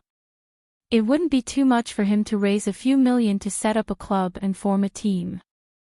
Lioli wouldn't fight him to the death, right? The more he thought about it, the more he felt that this idea was feasible. Previously, he might not have had much hope when he could only last 2 matches, but now he could probably last up to 4. Even if he participated in the International Invitational Tournament and reached the finals, he could at most play a set of best-of-5 matches. When that time came, he could go on a winning streak and at most play 5 matches in the final set of best-of-5 matches. It wasn't impossible. But the teammate couldn't be too strong. He had to give people the impression that he was a god with 4 legs. Otherwise, he wouldn't be recognized as the best in the world. Dota and LOL were both team games. He had to make the others have a clear gap with him. Otherwise, victory would only be attributed to the team. That's right. It was decided just like that. But forming a team wasn't something that could be done in a short period of time. He had to think of a way to gather a group of people. How about this? He would first try to fight his way to the top of the Chinese server's ladder.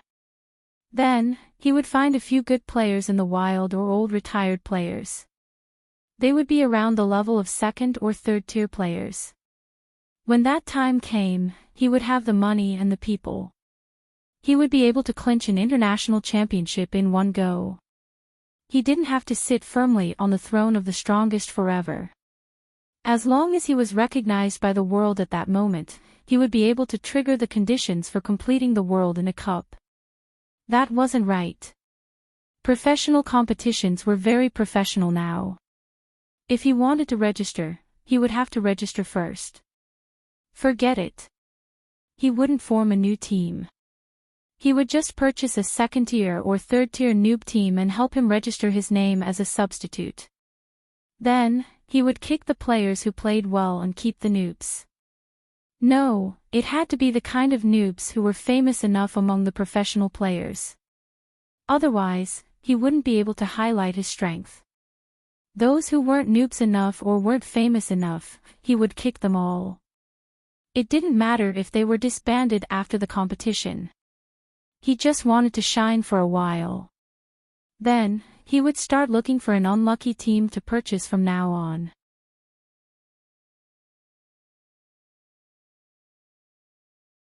Chapter 330. After thinking about it for a while, he felt that this matter was troublesome. Although he played this game, he was not a member of the esports circle. He was just a typical fan, so he did not know much about these things. Forget it, I'll let this matter hang in my mind for now. As for now, Chen Guang decided that he wanted to be an internet celebrity. That's right, it would be much easier to prove that he was the best sharpener in the world. Anyway, he would not have any competitors. He would first record a pencil sharpening video and upload it online to at least accumulate some popularity. Then, he would find a chance to contact the Guinness World Records. But then again, contacting Guinness was also a troublesome matter. He suddenly felt that he needed a capable person to help him take care of these things. As the owner of the Heavenly Holy Grail, he could not waste his limited life on these chores, right? He could not help but think of Lu Fei. When he was in Xiangjiang, Lu Fei took care of everything. He lived a very relaxed and happy life. He did not need to care about anything else and only needed to race. With someone to help him take care of all these chores, he could focus on his own strengths. How comfortable was that? He had not understood the mystery before, but now he knew that he was lacking people. Now that he was considered half a nouveau riche, he needed a useful accessory. Although Lu Fei was a talent, with her family status, it was already very kind of her to help him once. How could he trouble her again? Besides, she had helped him earn this bit of wealth. In her eyes, it was nothing. She should be the one hiring him. Forget it, it was really difficult to find a trustworthy and outstanding person who could take care of all aspects. This matter was also troublesome. He would put it aside for now. Old man should first change his Weibo name to Almighty Superman and become an internet celebrity first. To do a good job, one must first sharpen his tools. Before officially starting filming, Chen Guang sent a WeChat message to Jin Jiang and Lu Fei, telling them that he would be updating a video on his Weibo later and asking them to help repost it. Anyway, he would not pay any advertising fees. From now on, he would embark on the path of being an internet celebrity. With Jin Jiang and Lu Fei's reposting, he would be going against the heavens. Anyway, he wasn't short of money. If necessary, he could buy a few million zombie fans and get them to post millions of fake comments. Then, all the other big verses would have to kneel down in a matter of minutes. In that case, he would first delete anything that might expose his personal information on Weibo, lest he was exposed. It was enough to be a quiet, handsome man on the internet. There was no need to ruin his real life. After he was done, Chen Guang decisively took out the V-shaped Special Agent Team flexible mask that he had used quite well in Xiangjiang from the wardrobe and put it on. Get to work. No, wait, let's go to the snack bar on the pedestrian street and clean out their pencils first. Half an hour later, he uploaded a video with extremely low filming skills, but the content was enough to blind countless people. He named it the best pencil sharpener in history. In this 8-minute video, he demonstrated his terrifying pencil sharpening skills. Peeling a rose in 5 seconds was a beginner's skill. Carving out a peony in 3 seconds could barely be considered a pass. The real supreme realm was to carve out 10 completely different well-known statues in 2 seconds. The Statue of Liberty, the Redeemer in Rio de Janeiro, Egypt Sphinx, Easter Islands Moa, David, the Olmec's Big Head, Motherland Calling, the Thinker, the Little Danish Mermaid, and the little boy who peed everywhere.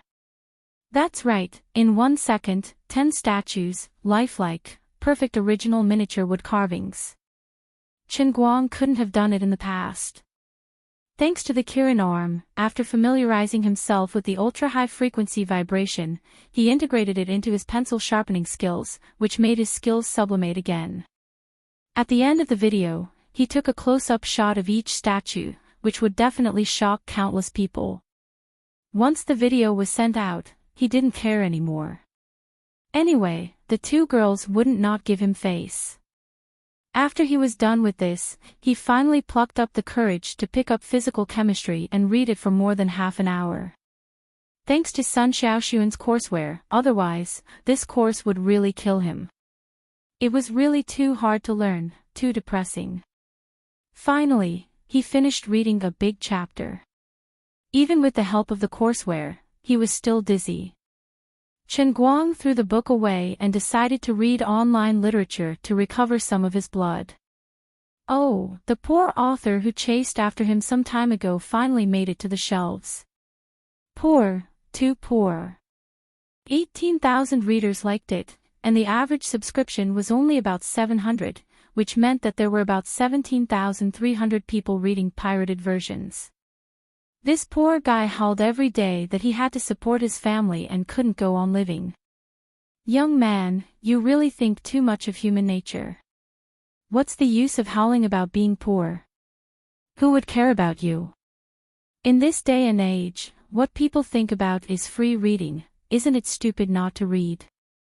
Everyone knows that authors are robots.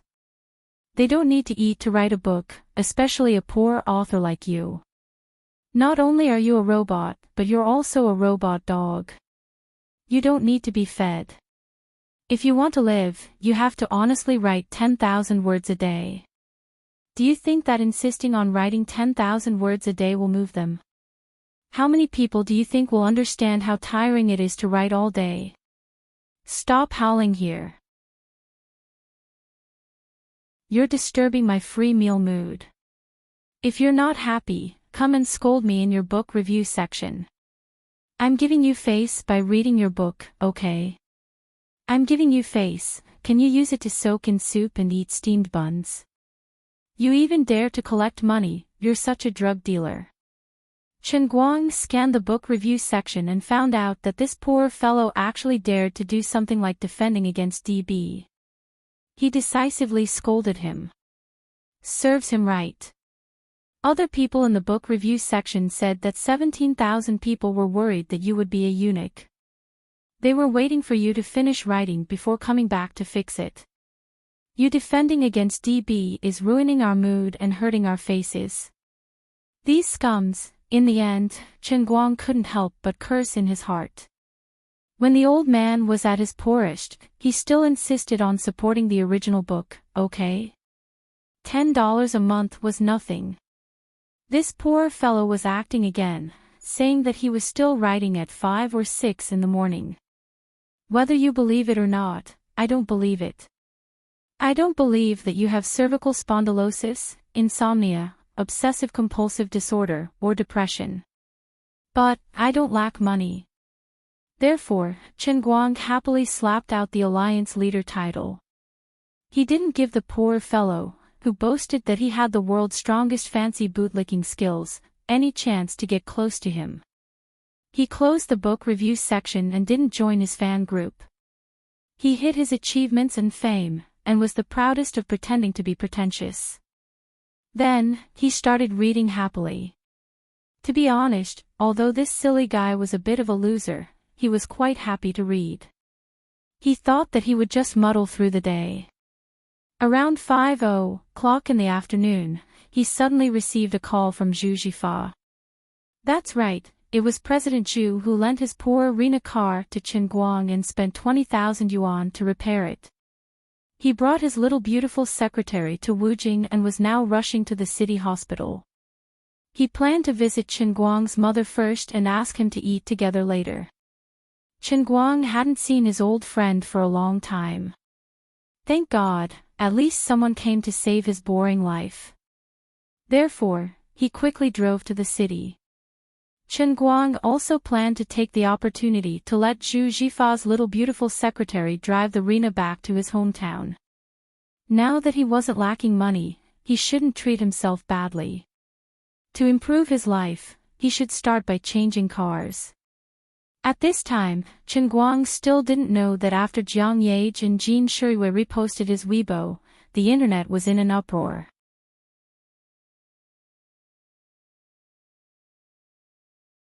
Chapter 331. Jin Shuiyue and Jiang Yage each had tens of millions of Weibo fans, and each Weibo post had at least tens of thousands of reposts and tens of thousands of replies. But although the two women usually ate and lived together, their spontaneous Weibo content was always different. Only this time, the two of them reposted the same video almost at the same time, and each sent an irreconcilable accompanying text, which was instantly pushed to countless fans' Weibo. Jin Shuiyue, this is my idol. I've never seen anyone sharpening a pencil like this. Everyone, quickly go and take a look. Please repost, please spread. Jiang Yage, at first, when he asked me to repost this Weibo post, I refused until I watched the video first. Just now, my assistant asked me why I was kneeling on the ground playing with my phone, and now she is kneeling beside me. Wait, why is Sister Shuiyue kneeling out of the room? The two different accompanying texts, coupled with Chen Guang's dazzling pencil sharpening skills, the combination of the two instantly produced a chemical reaction, and the final result was an instant explosion. But there was something strange. Why was there nothing under this all-around Superman's Weibo? There was no verification, and even the replies were closed. The entire Weibo only had this video, like a zombie account that was temporarily registered. But Jin Shuiyue and Jiang Yage both paid attention to this zombie account at the same time. Who was this mysterious guy? After the instant explosion, more and more possibilities were speculated in the hearts of the people, causing Chen Guang's video to sweep the internet in an extremely short period of time. More people spontaneously joined the discussion. At first, it was because of the attention attracted by Jin Shuiyue and Jiang Yage's repost, but gradually, people were divided into two factions. One faction thought that it was impossible, and it was definitely special effects, while the other faction thought that the video was completely real, and this all-around Superman guy could really do it. Soon, the technical party among the folk experts jumped out, and from a professional point of view, they analyzed Chen Guang's video frame by frame, verifying the second faction's view. The video was completely real. Even if it looked like a movie, it was real. The technical party came to a conclusion, but it didn't stop the debate. More people jumped out, accusing the technical party of boasting that they were folk experts, but in fact, they were paid 50 cents. This infuriated the technocrats, and another wave of debate broke out. But no matter what, if there was a debate, there would be a topic, and if there was a topic, there would naturally be popularity. This time, it was even more incredible. More and more people spontaneously joined the repost party and became free water users. At first, these topics stayed under Jin Zhang's Weibo, but gradually, other big accounts joined in the ranks of reposting and commenting on the video. Perhaps they were doing this for the sake of the two young big shots on their left and right hands, or perhaps Chen Guang's video really got them excited. These internet celebrities also had their own fans. Under these people's Weibo posts, there were countless comments and reposts. There were also discussions among friends on Weibo, which was not a big V, but a small circle. As a result, Chen Guang's video went viral. It really went viral. Like a wildfire, it swept through the entire Weibo circle in just over 2 hours. Life was so unpredictable. How could Chen Guang have thought that his sudden idea would cause such a sensation on the internet? The birth of an internet celebrity had a lot of coincidences in it. Jin Zhang's repost was the trigger, and the content of the video was the skeleton that supported it to become popular.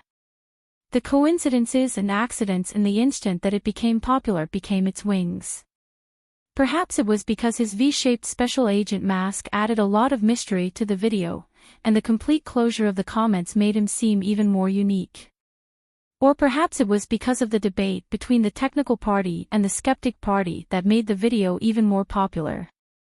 It was probably very difficult to find a reason. In short, his video went viral. It completely went viral in just over 2 hours. And it was obvious that it would continue to go viral. Because the topic of the strongest pencil sharpener in history directly broke into Weibo's hot search list at lightning speed, and began to spontaneously appear in front of more people. It could be foreseen that in the next 2 days, unless another hot topic that was enough to attract everyone's attention popped up, no one could stop this video from being constantly reposted and spread. From the time Chen Guang uploaded the video to the time he arrived at Wujing City Hospital, the first video he uploaded under the name Almighty Superman went from being unknown to being famous all over the country. His Weibo fans also shot up from the initial 1,000 or so like a rocket. 5,000, 10,000, 50,000, 100,000, 200,000. When he arrived outside his mother's ward, the number of Almighty Superman's fans had forcibly exceeded 500,000, and it was still rising. At this level, he could really achieve the idea that he had by chance but had not been able to put into practice. 500,000 followers, and all of them were living people. He could indeed accept advertisements. This was something that many operating accounts might not be able to do even if they worked for half a year. But he only used 2 hours, and he didn't even realize it. Jin Shiyue and Jiang Yage were also quite busy. After helping Chen Guang forward the video, they went to work. Otherwise, they would have called Chen Guang. When he arrived at the ward, Zhu Jifa had already chatted with Chen Guli and Feng Rong for about 10 minutes. Chen Guli's work at Old Zhou's hot pot restaurant in the county had been taken over by Zhu Jifa's retired father. The two families were old friends. When Zhu Jifa's family's printing factory was in trouble in the early years, the Chen family had helped a lot. Zhu Jifa was basically equivalent to the nephew of Chen Guli and his parents. Seeing that Chen Guang had come, Zhu Jifa put on the attitude of a big brother. Don't you know that you should spend more time with Uncle Chen and Aunt Feng? Why are you still in school when the school is on holiday? Chen Guang rolled his eyes. He thought to himself, what do you know? I've been working like a dog recently. I only have a little rest these 2 days, okay? Chen Guli patted Zhu Jifa. Xiao Fa, don't scold Xiao Guang. He's been worrying so much about us that his body is about to collapse. You two brothers, when you get back, save whatever nourishing things you can for him.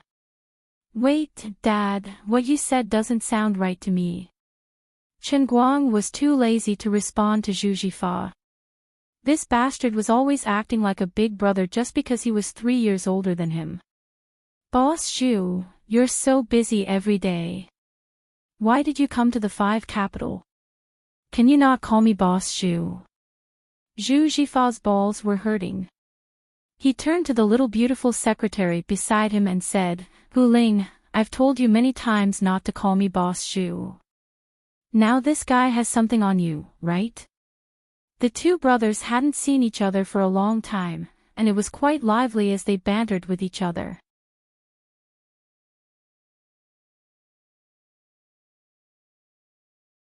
Chapter 332. When it was time to eat, he originally planned to ask Chen Guli to go out to eat together. However, the old man said that he could not leave this place, so he did not want to go with the youngsters and let them make their own arrangements. By the way, what are you doing here this time? How much does it cost to get the whole car? It's quite comfortable to sit here. Chen Guang sat in the passenger seat of Zhu Jifa's BMW 525 and asked casually. Zhu Jifa was not very familiar with the road conditions in Wujing. He was very nervous when he drove, afraid that he would violate the rules. He was even more afraid that the roads in Wujing were dominated by taxis. If he were to slip and fall, it would be very distressing. He was not in the mood to explain to Chen Guang at all. He stared straight ahead. Don't ask about adult matters. Don't disturb me while I'm driving. Chen Guang was instantly enraged. F***CK. What do you mean adult matters? Although I'm a university student who has not graduated, I already have a net worth of 200 million. If you piss me off, I'll buy your factory and let you watch the gate. Perhaps he realized that his words might be too aggressive, so Zhu Jifa added, by the way, I haven't asked Auntie Feng how much this surgery will cost.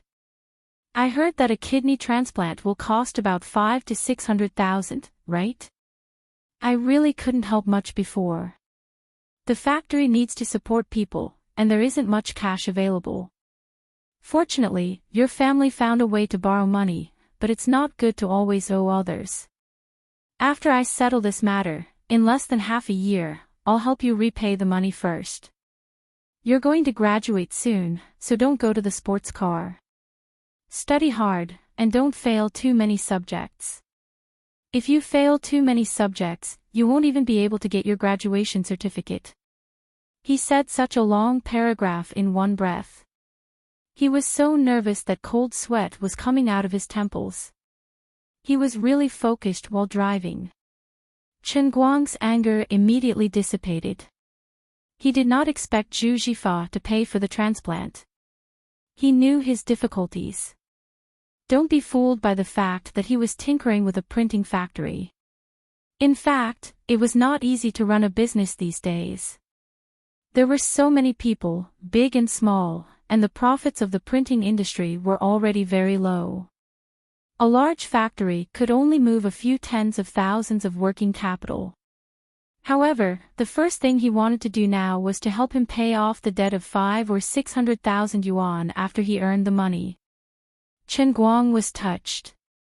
Everyone knew that if it was a loan of 5 or 600,000 yuan, it would take an ordinary family a year or two to repay it.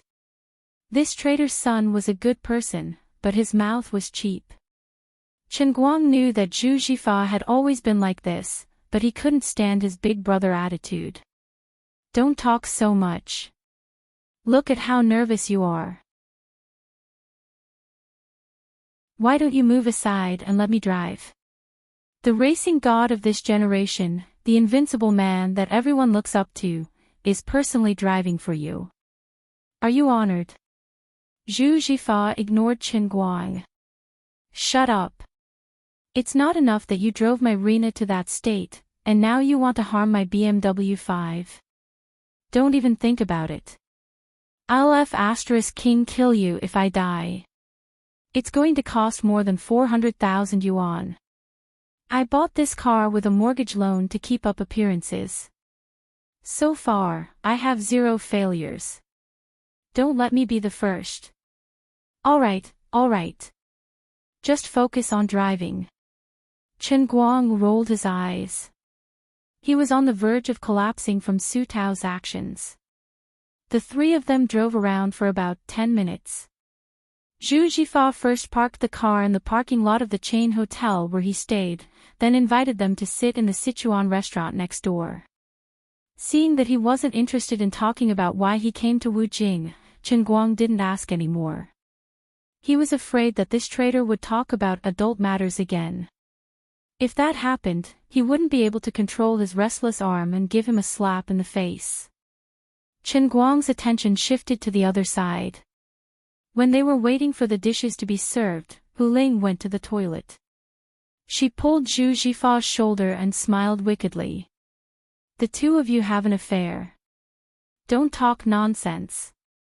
Zhu Jifa shook his head violently. When you parked the car at the hotel just now, Hu Ling said that she went upstairs to put her bag. The room card was taken out of your pocket and given to her. The two of you only got one room. Chen Guang continued to smile wickedly. Zhu Jifa gasped and started to panic. F***ck. Keep this matter to yourself. If Lu Xiaohong finds out, I'm dead meat. Chen Guang looked at his panicking face and felt pity for him. You're quite bold. You have Lu Xiaohong at home, and you still dare to keep a little secretary by your side. Aren't you afraid that something will happen? Zhu Jifa sighed. Of course I'm afraid. That's why I asked Hu Ling to wait on the road in the name of a business trip 2 days earlier. I only picked her up today. Are you tired of living? Chen Guang asked. Zhu Jifa nodded, then shook his head. Isn't it because I'm tired of living that I need someone to share my burden? Otherwise, I'm going to suffer from depression. Chen Guang understood his feelings. Lu Xiaohong was famous for being unreasonable. She had a bad temper and was a standard shrew. She looked rough and unlikable, but her father was the county's industry and commerce bureau chief. He just had to fall in love with Zhu Jifa, who was 3 years younger than him. Even though the poor CEO Zhu was disgusted, he still pinched his nose and married her a year ago. He thought that he could use her family's connections to get some benefits. Never did he expect that the one who married him would be a tigress. Zhu Jifa's life had been tough for the past year. He needed a gentle and considerate girl to barely save his collapsing life. Alright, it's good that you know about this. If Lu Xiaohong comes to ask you about it, help me lay the groundwork. As Zhu Jifa spoke, he took out his wallet and shook out a stack of red notes. It looked to be about 2,000 to 3,000 yuan. He stuffed it into Chen Guang's hands. Here, take the hush money.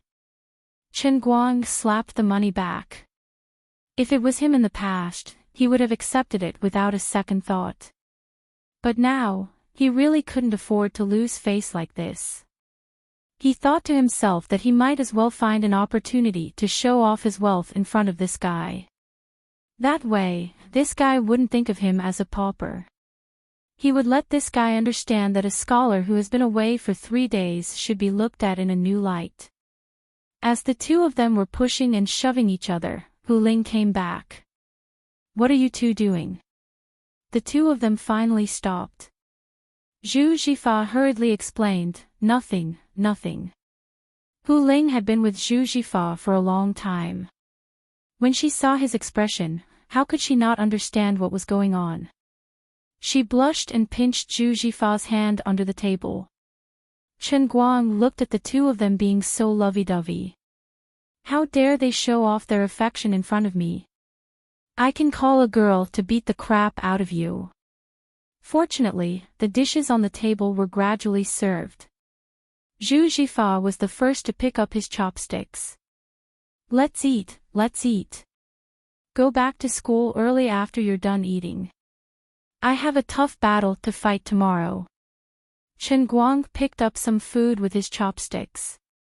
Even though this restaurant did not look grand, the food was quite authentic. Oh right, Hu Ling, do you know how to drive? Hu Ling was puzzled. Yes, why? Chen Guang was amused. Alright then. You can drive the Rena back this time. I don't need it.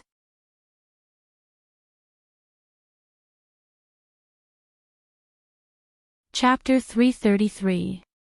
Zhu Jifa threw away his chopsticks and asked, although I told you to stop driving, you're not used to not having a car, right?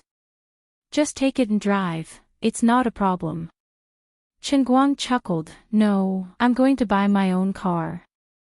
The Rena doesn't feel good when it's running, and it's terrible when it accelerates. Screw you, why are you complaining when you can drive it? I told you to come back and get a meeting, but you said you didn't want it. Zhu Jifa's phone rang as he was speaking.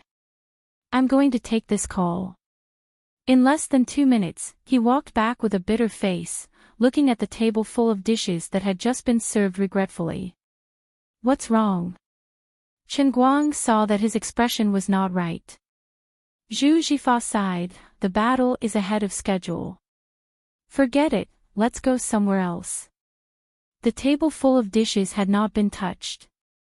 Everything happened so suddenly, so the three of them could only look at it regretfully before they left. It was a feast for their eyes. Because of that phone call, Zhu Jifa's mood suddenly became very complicated. Even when he was driving, he was a little distracted. If it wasn't for Chen Guang pulling the handbrake for him, this guy would have rear-ended someone. Left with no other choice, Chen Guang forcefully chased Zhu Jifa out of the driver's seat and took over the driver's seat. Chen Guang repeatedly expressed that he had been in the 5 capitals for half a year, and he's already an experienced driver. Only then did Zhu Zhifa reluctantly give up his seat. However, as soon as he sat in the front passenger seat, his entire person was in the zone. His eyebrows were furrowed like a wet towel. What's making you so worried? Tell me, and see if I can help you think of a way. Chen Guang asked him, but he didn't answer. Hu Linggang called another expensive restaurant in Wujing City's hailing pavilion to change the time of a private room, and then mentioned it to Chen Guang. She said, I originally had an appointment with someone at hailing pavilion to discuss something tomorrow, but they said they had another appointment tomorrow, and asked me to change it to today. Originally, I planned to find out what that person likes and dislikes tomorrow morning, but now that I've been caught unprepared, Brother Fa is worried about whether or not we can settle the matter. Zhu Zhifa, who was in front, finally said, It's okay. I don't have time to ask about other people's preferences. At most, I'll just give them money. Everyone likes money. Don't worry about Chen Guang later. Just focus on eating. You're going to graduate soon, so you should learn how to do business. Today is just the right time for you to see how I talk business. Chen Guang nodded and thought to himself, I don't know anything about business now, but I already have 200 million in my pocket, okay? It was about 4 or 5 kilometers from the hotel chain to the hailing pavilion, but there was a bit of a traffic jam. The three of them drove for about 40 minutes before they arrived. Originally, Zhu Zhifa had booked a private room for tomorrow. Now that it was changed to today, there was almost no space left. He had no choice but to add another 5,000 yuan to the private room fee. In the end, the three of them sat in the private room for an hour. It was almost 8 o'clock, and their stomachs were growling with hunger. Only then did the person they had been waiting for finally arrive, saying that he had already arrived downstairs. The wait was too boring, so Chen Guang had to force Zhu Zhifa to talk about it. Only then did he know why he had come to the 5 capital painting. Recently, the business of his family's printing factory had been quite good. They had received a lot of orders, and the current production line was too busy. Therefore, Zhu Zhifa planned to create a production line with new technology. It could also be considered as making the business bigger and bigger. Unfortunately, if he wanted to achieve everything in one step, the production line with new technology that he had his eyes on was not cheap. He had to prepare at least tens of millions of yuan in total. It was not enough to rely on the circulating funds of the factory alone, so he thought of taking a loan. The last time he had asked someone to send Chen Guang's parents to the 5 capital painting, he had actually gone there in advance to get a feel of the situation. After all, he knew that now that the country was collecting loans, it was not as easy for private enterprises to get loans as it used to be. Last week, he had finally found the way to Dongchong Commercial Bank through an acquaintance. As the boss of the enterprise, he had hurriedly rushed over, planning to invite the president of the branch to have a meal together. At the dinner table, he would state the situation that needed to be shown, give the benefits that needed to be given, and settle the matter while he was at it. He had originally planned to make preparations with the acquaintance that he wanted to build a relationship with the next day, catered to their preferences, and prepared some valuable and high-class gifts. In the end, he did not expect the other party to do as he pleased, suddenly changing the date to today. At this time, the acquaintance could not come, and he had not prepared anything, so Zhu Zhifa could only bite the bullet and do it himself. He did not know what this person had been doing before. This last-minute change of time, and he himself had arrived late, made Zhu Zhifa, Chen Guang, and the other two extremely hungry. Chen Guang's face was sullen. He had not even entered the business world, and he had already suffered in the business world with Zhu Zhifa. Chen Guang really could not hold it in. Isn't this person too unreasonable? It's fine if he changed the time, but he only arrived now. What did he say just now? 3 cars came. A dish in this lousy place would cost at least a few hundred. 3 cars for a dozen people, a meal would cost at least 10 to 20,000, and it would be even worse if they drank some wine. Does he think you're a sucker? Zhu Jifa sighed. Chen Guang, you've seen it, haven't you? Business is not easy, it's really not easy. Just like today, since he changed the time at the last minute, it means that he is actually not sincere. But I can only hope that he will make one last attempt, don't you think so? Later on, you better restrain yourself and don't care about anything else. Just keep your head down and eat your food. Don't spoil my plans. Chen Guang saw his nervous look. Although he did not take it seriously, he did not directly refute him. Seeing that he was very concerned about this matter, he was not in a hurry to show off his money. At the same time, he could also learn how to deal with people in this so-called business world. At this moment, Zhu Jifa's phone rang. The other party said that they had already arrived at the entrance of Hailing Pavilion and asked him to go down and pick them up. Following that, Chen Guang finally saw the true difficulty of doing business. Zhu Jifa and Hu Ling eagerly went out to pick them up. He sat down obediently and waited for the food to be served. Just as Zhu Jifa said, Chen Guang only planned to eat this meal with his stomach and ears. He only wanted to listen and eat, and did not care about anything else. In the end, Hu Ling came in with a red face. The atmosphere was a little off. Chen Guang wanted to ask what was wrong, but a group of people followed behind a fat man came in. Before the words left his mouth, he swallowed them first.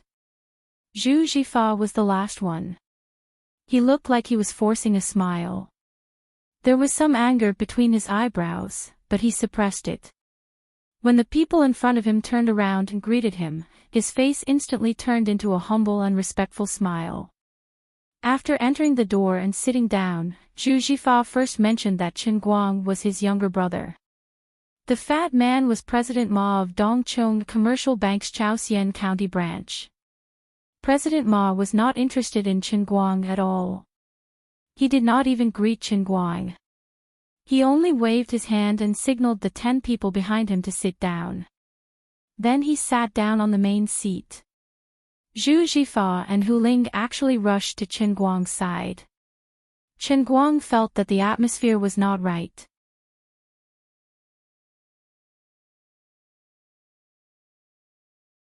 Chapter 334. All of a sudden, there were so many people, and they seemed to be President Ma's subordinates. Zhu Jifa didn't even have the chance to open his mouth on the table. Logically speaking, if he really wanted to talk, it wasn't impossible with so many people. President Ma just needed to give a signal, and Zhu Jifa would immediately follow him outside to talk. However, after the dishes were served, President Ma and his group were very lively. On the contrary, Zhu Jifa, who was the host today, couldn't integrate into the atmosphere of this group of people. This feeling was very strange. Zhu Jifa clearly wanted to talk to President Ma, so he booked a private room in this expensive hailing pavilion. In the end, President Ma didn't stand on ceremony. He pulled out a bunch of his subordinates, and the table became a lively gathering of his trusted subordinates. Zhu Jifa didn't even have the chance to talk. Zhu Jifa couldn't integrate, and President Ma didn't have the mood to care about his emotions. He sent a young man to sit beside Zhu Jifa and pull him to drink. Zhu Jifa stood up to propose a toast, so the other party impatiently squeezed out a smile that was not a smile. It could be said that he had gone overboard. On the other hand, Zhu Jifa drank one cup after another. Less than 5 minutes into the meal, Chen Guang understood that there were some things that couldn't be said. After all, Brother Fa had been treated as a spendthrift today. This meal for more than 10 people, and they drank cup after cup of Maotai, at least 30 to 40,000 yuan was gone. The other party's large group chatted incessantly. Zhu Jifa, Hu Ling, and Chen Guang, who were originally the hosts, became completely dispensable on the scene. They just needed to pay, and their faces were full of awkwardness. Chen Guang had probably heard of similar situations. Nowadays, the country was calling for clean government and simplicity. Eating and drinking at public expense couldn't be messed around. However, this meal had to be eaten, and he couldn't pay for it himself. What should he do? When he was greedy, or when he wanted to host some big receptions, he would find some local business bosses who had something to ask of him. They said that they would introduce you to them, and help you pull some strings. In fact, they just wanted you to bring a bag of money. But if someone else were to do this, they would at least be meeting a big shot. If they let you fork out the money, it would really be a success. President Ma's table manners were exceptionally ugly. You're a leader who's treating your subordinate to a meal, yet you're tricking him into paying for it. Yet, you're not showing any sincerity or attitude when discussing matters. What the hell is this? He didn't even give them any face. Zhu Jifa poured glass after glass of wine into the young man's mouth. The young man seemed to be a wine jar. He was also suffering, but he still forced a smile. Chen Guang was furious. He had finally experienced the difficulties of this business today. Only Zhu Jifa could endure it. If it were him, he would definitely not be able to endure it. Although he was unhappy, he was not the one in charge today. Zhu Jifa could still hold it in, and Chen Guang naturally could not stand up for him, nor was he in a position to do so. Finding an opportunity, Chen Guang turned his head and asked Hu Ling next to him, "You didn't look right when I came in. What's wrong?" Hu Ling shook her head in a slightly flustered manner. "No, nothing. Chen Guang, you're good. Don't worry about this." Chen Guang raised his eyebrows. "Did that damn fatty take advantage of you?" Hu Ling's face stiffened. She looked at Chen Guang again and thought about the relationship between the two brothers. Finally, she leaned over to Chen Guang's ear and whispered, "It's okay. Your brother has a favor to ask now. I can bear with this little loss. It's nothing if I can get it done." "What's wrong?" Chen Guang suppressed his anger. Hu Ling whispered, "When I first came up, President Ma slapped my butt. Don't do anything rash. This scumbag." Chen Guang's face instantly darkened. Hu Ling was shocked by him and quickly pressed down on his leg. "Don't be rash. Don't cause trouble for your brother. I've already endured it. Don't ask about this. Just eat your food." After taking a few deep breaths, Chen Guang grinned at President Ma, who was looking at him curiously. He then turned his face to Hu Ling and said with a fake smile, "Fine. It's your business anyway. Anyway, I can't be a businessman. I'm not learning." He really couldn't do it. If doing business required him to suffer like this, he really couldn't do it. Even though Zhu Jifa was dealing with a small printing factory and only wanted to borrow tens of thousands of yuan, he was only facing the president of a county-level branch of a commercial bank. With 200 million yuan in his hands, he might not need to be afraid of someone like President Ma when he entered the business world. However, there would definitely be bigger people waiting for him to curry favor with them. "I can't do this business. Anyway, I can't stand this." Chen Guang fiercely picked up a piece of Dompa pork knuckle and stuffed it into his mouth. This time, he didn't even want to wear his ears. After 3 rounds of drinking, Zhu Jifa finally couldn't hold it in anymore. At this moment, President Ma seemed to have drunk enough. He got up and said that he needed to go to the toilet. Zhu Jifa quickly followed him, thinking that this was an opportunity for him to talk. Seeing him like this, Chen Guang's heart was pounding. It was hard to be a human being, but it was even harder to be a businessman. He understood Zhu Jifa's character. Zhu Jifa was a hot-tempered person like him in the past, but now he had become like this. Perhaps he really needed money badly. It was not easy to find a relationship with President Ma. Even if the situation looked so bad now, he refused to give up this opportunity easily. After a while, the two of them returned. President Ma walked unsteadily in front while Zhu Jifa looked helpless behind the door. President Ma, can we talk about this again? President Ma, who was pushing the door open, suddenly stopped in his tracks. He narrowed his eyes and looked at Zhu Jifa coldly. Xiao Zhu, we can talk about this later. Let's talk about it another day. Everyone is having a good time today, so let's not talk about business. Zhu Jifa's face stiffened. He was already cursing in his heart. I was only inviting you alone, but you brought more than 10 people and cost me tens of thousands. Now you are telling me that we are not going to talk about business. Why did I invite you here if we are not going to talk about business? But he forced a smile on his face. That's right. Eat well and drink well. Let's talk about it another day. When the two of them entered, everyone on the table stopped their cups and looked at them. Chen Guang had also heard their conversation and wanted to slam the table as well. However, when he saw that Zhu Jifa had endured it, he felt that even if he had to endure it, he would continue to endure it. The two of them finally sat down. President Ma, who said he didn't want to talk about business, finally spoke again. He didn't try to hide anything. He said directly, Xiao Zhu, I actually understand your situation very well. But the printing factory is not a new industry. It is not wrong to say that it is a sunset industry. Now, the country does not have any plans to support it. In the first half of this year, our branch's business is also doing well. The loan quota is almost used up. This matter of yours is difficult to handle.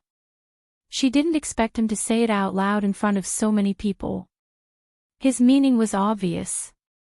I want to eat and drink for free, what can you do about it?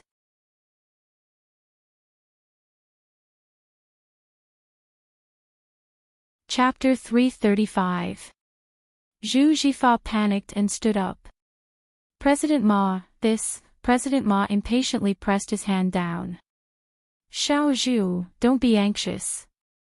I'll think of something later. Everything will go according to the proper procedures.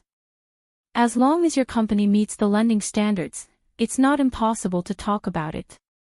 Alright, didn't I just say that we shouldn't talk about business at the table? Let's eat first. What he meant was that this meal was not enough and he had to continue eating another day. Zhu Jifa was furious, but President Ma was his last hope. It was all his fault. He wanted to eat until he was fat, so he rushed out a lot of orders. Now, he could not get a loan, could not get a new line, and could not complete it on time. If he lost money, he might even go bankrupt. If he took a step back and got a set of outdated and cheap equipment, it would cost at least a few million. On the other hand, it would be obsolete sooner or later. It would be a waste of money, and the production task might not be completed on time. Even if this matter could be settled through the proper procedures, it would still be dragged on by this man with the surname Ma. After wasting a few months, the factory would still be finished. Now, he really could not do anything about this man with the surname Ma. There was no other way. After sitting down again, the young man next to Zhu Jifa continued to pull him to drink. This time, the young man was finally willing to reveal his identity. He moved closer to Zhu Jifa and whispered. It turned out that this guy was President Ma's nephew. He gestured for Zhu Jifa to go outside to talk with him. Zhu Jifa had been ignored for the whole meal. Seeing that he finally had a chance to talk, he hurriedly followed. Even if he was just a nephew sent by President Ma, it was convenient for him to talk about things that were not convenient for outsiders to hear. Chen Guang first looked at the fat President Ma, who was still happily bragging. He then looked at Zhu Jifa, who was excitedly following him out. Chen Guang frowned slightly. It was already such a lousy situation. That man with the surname Ma obviously did not want to do anything. Zhu Jifa was too anxious and blinded by lard. Maybe this guy asked Zhu Jifa to go out to take advantage of his anxiousness to ruthlessly cut him off first. Chen Guang said to Hu Ling that he was going to the toilet too and followed them out. He felt that he had learned Zhu Jifa's way of doing business. It was embarrassing for him to kneel down and beg others to do business. Anyway, he couldn't do it. Wasn't it just 10 million? I have 183 million in my UBS account that I have nowhere to spend. How could he watch Zhu Jifa, who wasn't even his biological brother, suffer like this? Even if touching this money would step on Liuli's tail, he couldn't ignore it. Although Liuli was rude and unreasonable, she still had to be reasonable. When Chen Guang followed Zhu Jifa outside, he wasn't in a rush to argue with Zhu Jifa. Instead, he hid in a corner and listened to what the two had to say. Although it would feel good to flip the table in front of everyone, there's no need to offend them. Chen Guang was someone who had no desires, but he wasn't representing himself at this moment. Since he was sitting here with Zhu Jifa, he was also representing his factory. Two people's whispers came from the other corner of the wall. As expected, that was what that guy was planning. The young man's tone indicated that the matter was difficult, but not impossible. Mr. Zhu, it's not that my uncle doesn't want to help you, but the current national policy is the same. It's not easy. Zhu Jifa nodded bitterly. I know it's not easy, so I asked Brother Deng to contact President Ma. I don't dare to say anything else. But although the printing factory is a sunset industry, I have a lot of orders. As long as I can get a loan, I promise I won't let the loan go bad. The young man moved his face closer. Mr. Zhu, I understand what you're saying, but my uncle has his difficulties too. Zhu Jifa grunted in response. He was extremely impatient, but he also understood why bank manager Ma kept his nephew by his side. If bank manager Ma has any difficulties, why don't you tell me? As long as I, Zhu Jifa, can help, I won't hesitate. The young man smiled and suddenly said mysteriously, my uncle is quite fond of jade artifacts. After saying that, he did not say anything else. Zhu Jifa was in a dilemma. Difficulties my *SS. I thought you're good at it, but you're still the same. It was not popular to give money directly. After all, money, no matter if it was transferred to an account or changed into cash and hidden somewhere, would eventually be exposed. Jade, calligraphy, and paintings were stylish and valuable, and could be exchanged for cash. Actually, Zhu Jifa would rather the other party ask for money. Jade was more troublesome. No matter how much money he asked for, it would not be more than 100,000. But when it came to jade, how could he take out anything less than 100,000? The other party had already said that he liked jade, so his family must have some treasures. If the quality of the gift was too low, not only would it not please the other party, but it would also offend the other party. The value of the gift could only be figured out by the person asking for help. To be on the safe side, the value had to be estimated high, and the person would rather give more than less. But with Zhu Jifa's net worth, he could still afford tens of thousands. If it exceeded 100,000, it would be a serious problem. Even a factory worth 200,000 would not be able to operate smoothly. Obviously, it was not the first time the young man had done this on behalf of President Ma. He turned around and walked into the private room. Turning the corner, the young man saw Chen Guang, who had the same ugly expression. The young man could guess Chen Guang's mood at the moment. He snorted arrogantly and ignored Chen Guang. Zhu Jifa frowned and turned around. He saw Chen Guang's livid face and squeezed out a smile. He patted him on the shoulder and said softly, "I didn't expect it to be so difficult. It's embarrassing. Don't be impulsive and ruin things. If you're really angry, you can go back first. Don't worry, this little setback won't defeat me." Snorting through his nose, Chen Guang continued, "Who the hell are these people? Don't tell me you're really going to give that Ma guy hundreds of thousands of jade. Can't you tell? They don't have the attitude to help at all, okay?" Zhu Jifa shook his head. "They don't want to help because I didn't do my job well. Don't worry, it can be done." F***ck. Was there a need to be so humble to please this kind of thing that ate people without spitting out the bones? Aren't you just short of money? How big of a deal is it? "I have 10 million. Chen Guang finally said. But Zhu Jifa did not believe him at all. "Don't tease me. Okay, if you're angry, don't go in to eat. Walk around outside first. Today's meal is like this. It's all because of this mess. I really have money." Seeing that he did not believe him, Chen Guang said anxiously. Zhu Jifa almost laughed. "Okay, I know you're trying to comfort me because you pity me. But this is nothing. How can it be worse than me being bullied by Lu Xiaohong? There are hundreds of people in the factory who depend on me to make a living. This money is really important. If I mess it up, it's all over. If your family collapses, I can't collapse. It's tough, but I can take it. If everything collapses, who can take it if the old man gets sick in the future? You don't know how upset I was when I found out your dad wanted to sell the house. Don't worry, watch me. Take care of him." With that, Zhu Jifa turned and walked into the private room. Chen Guang was so angry that his head was about to explode. Just as he was about to take out his UBS black card to teach this ignorant grandson a lesson, he had already closed the private room door. His meaning was obvious. "I'll take the brunt of this, and you can stay in your ivory tower and be a university student." You're tuning into the LoveLore Library YouTube channel.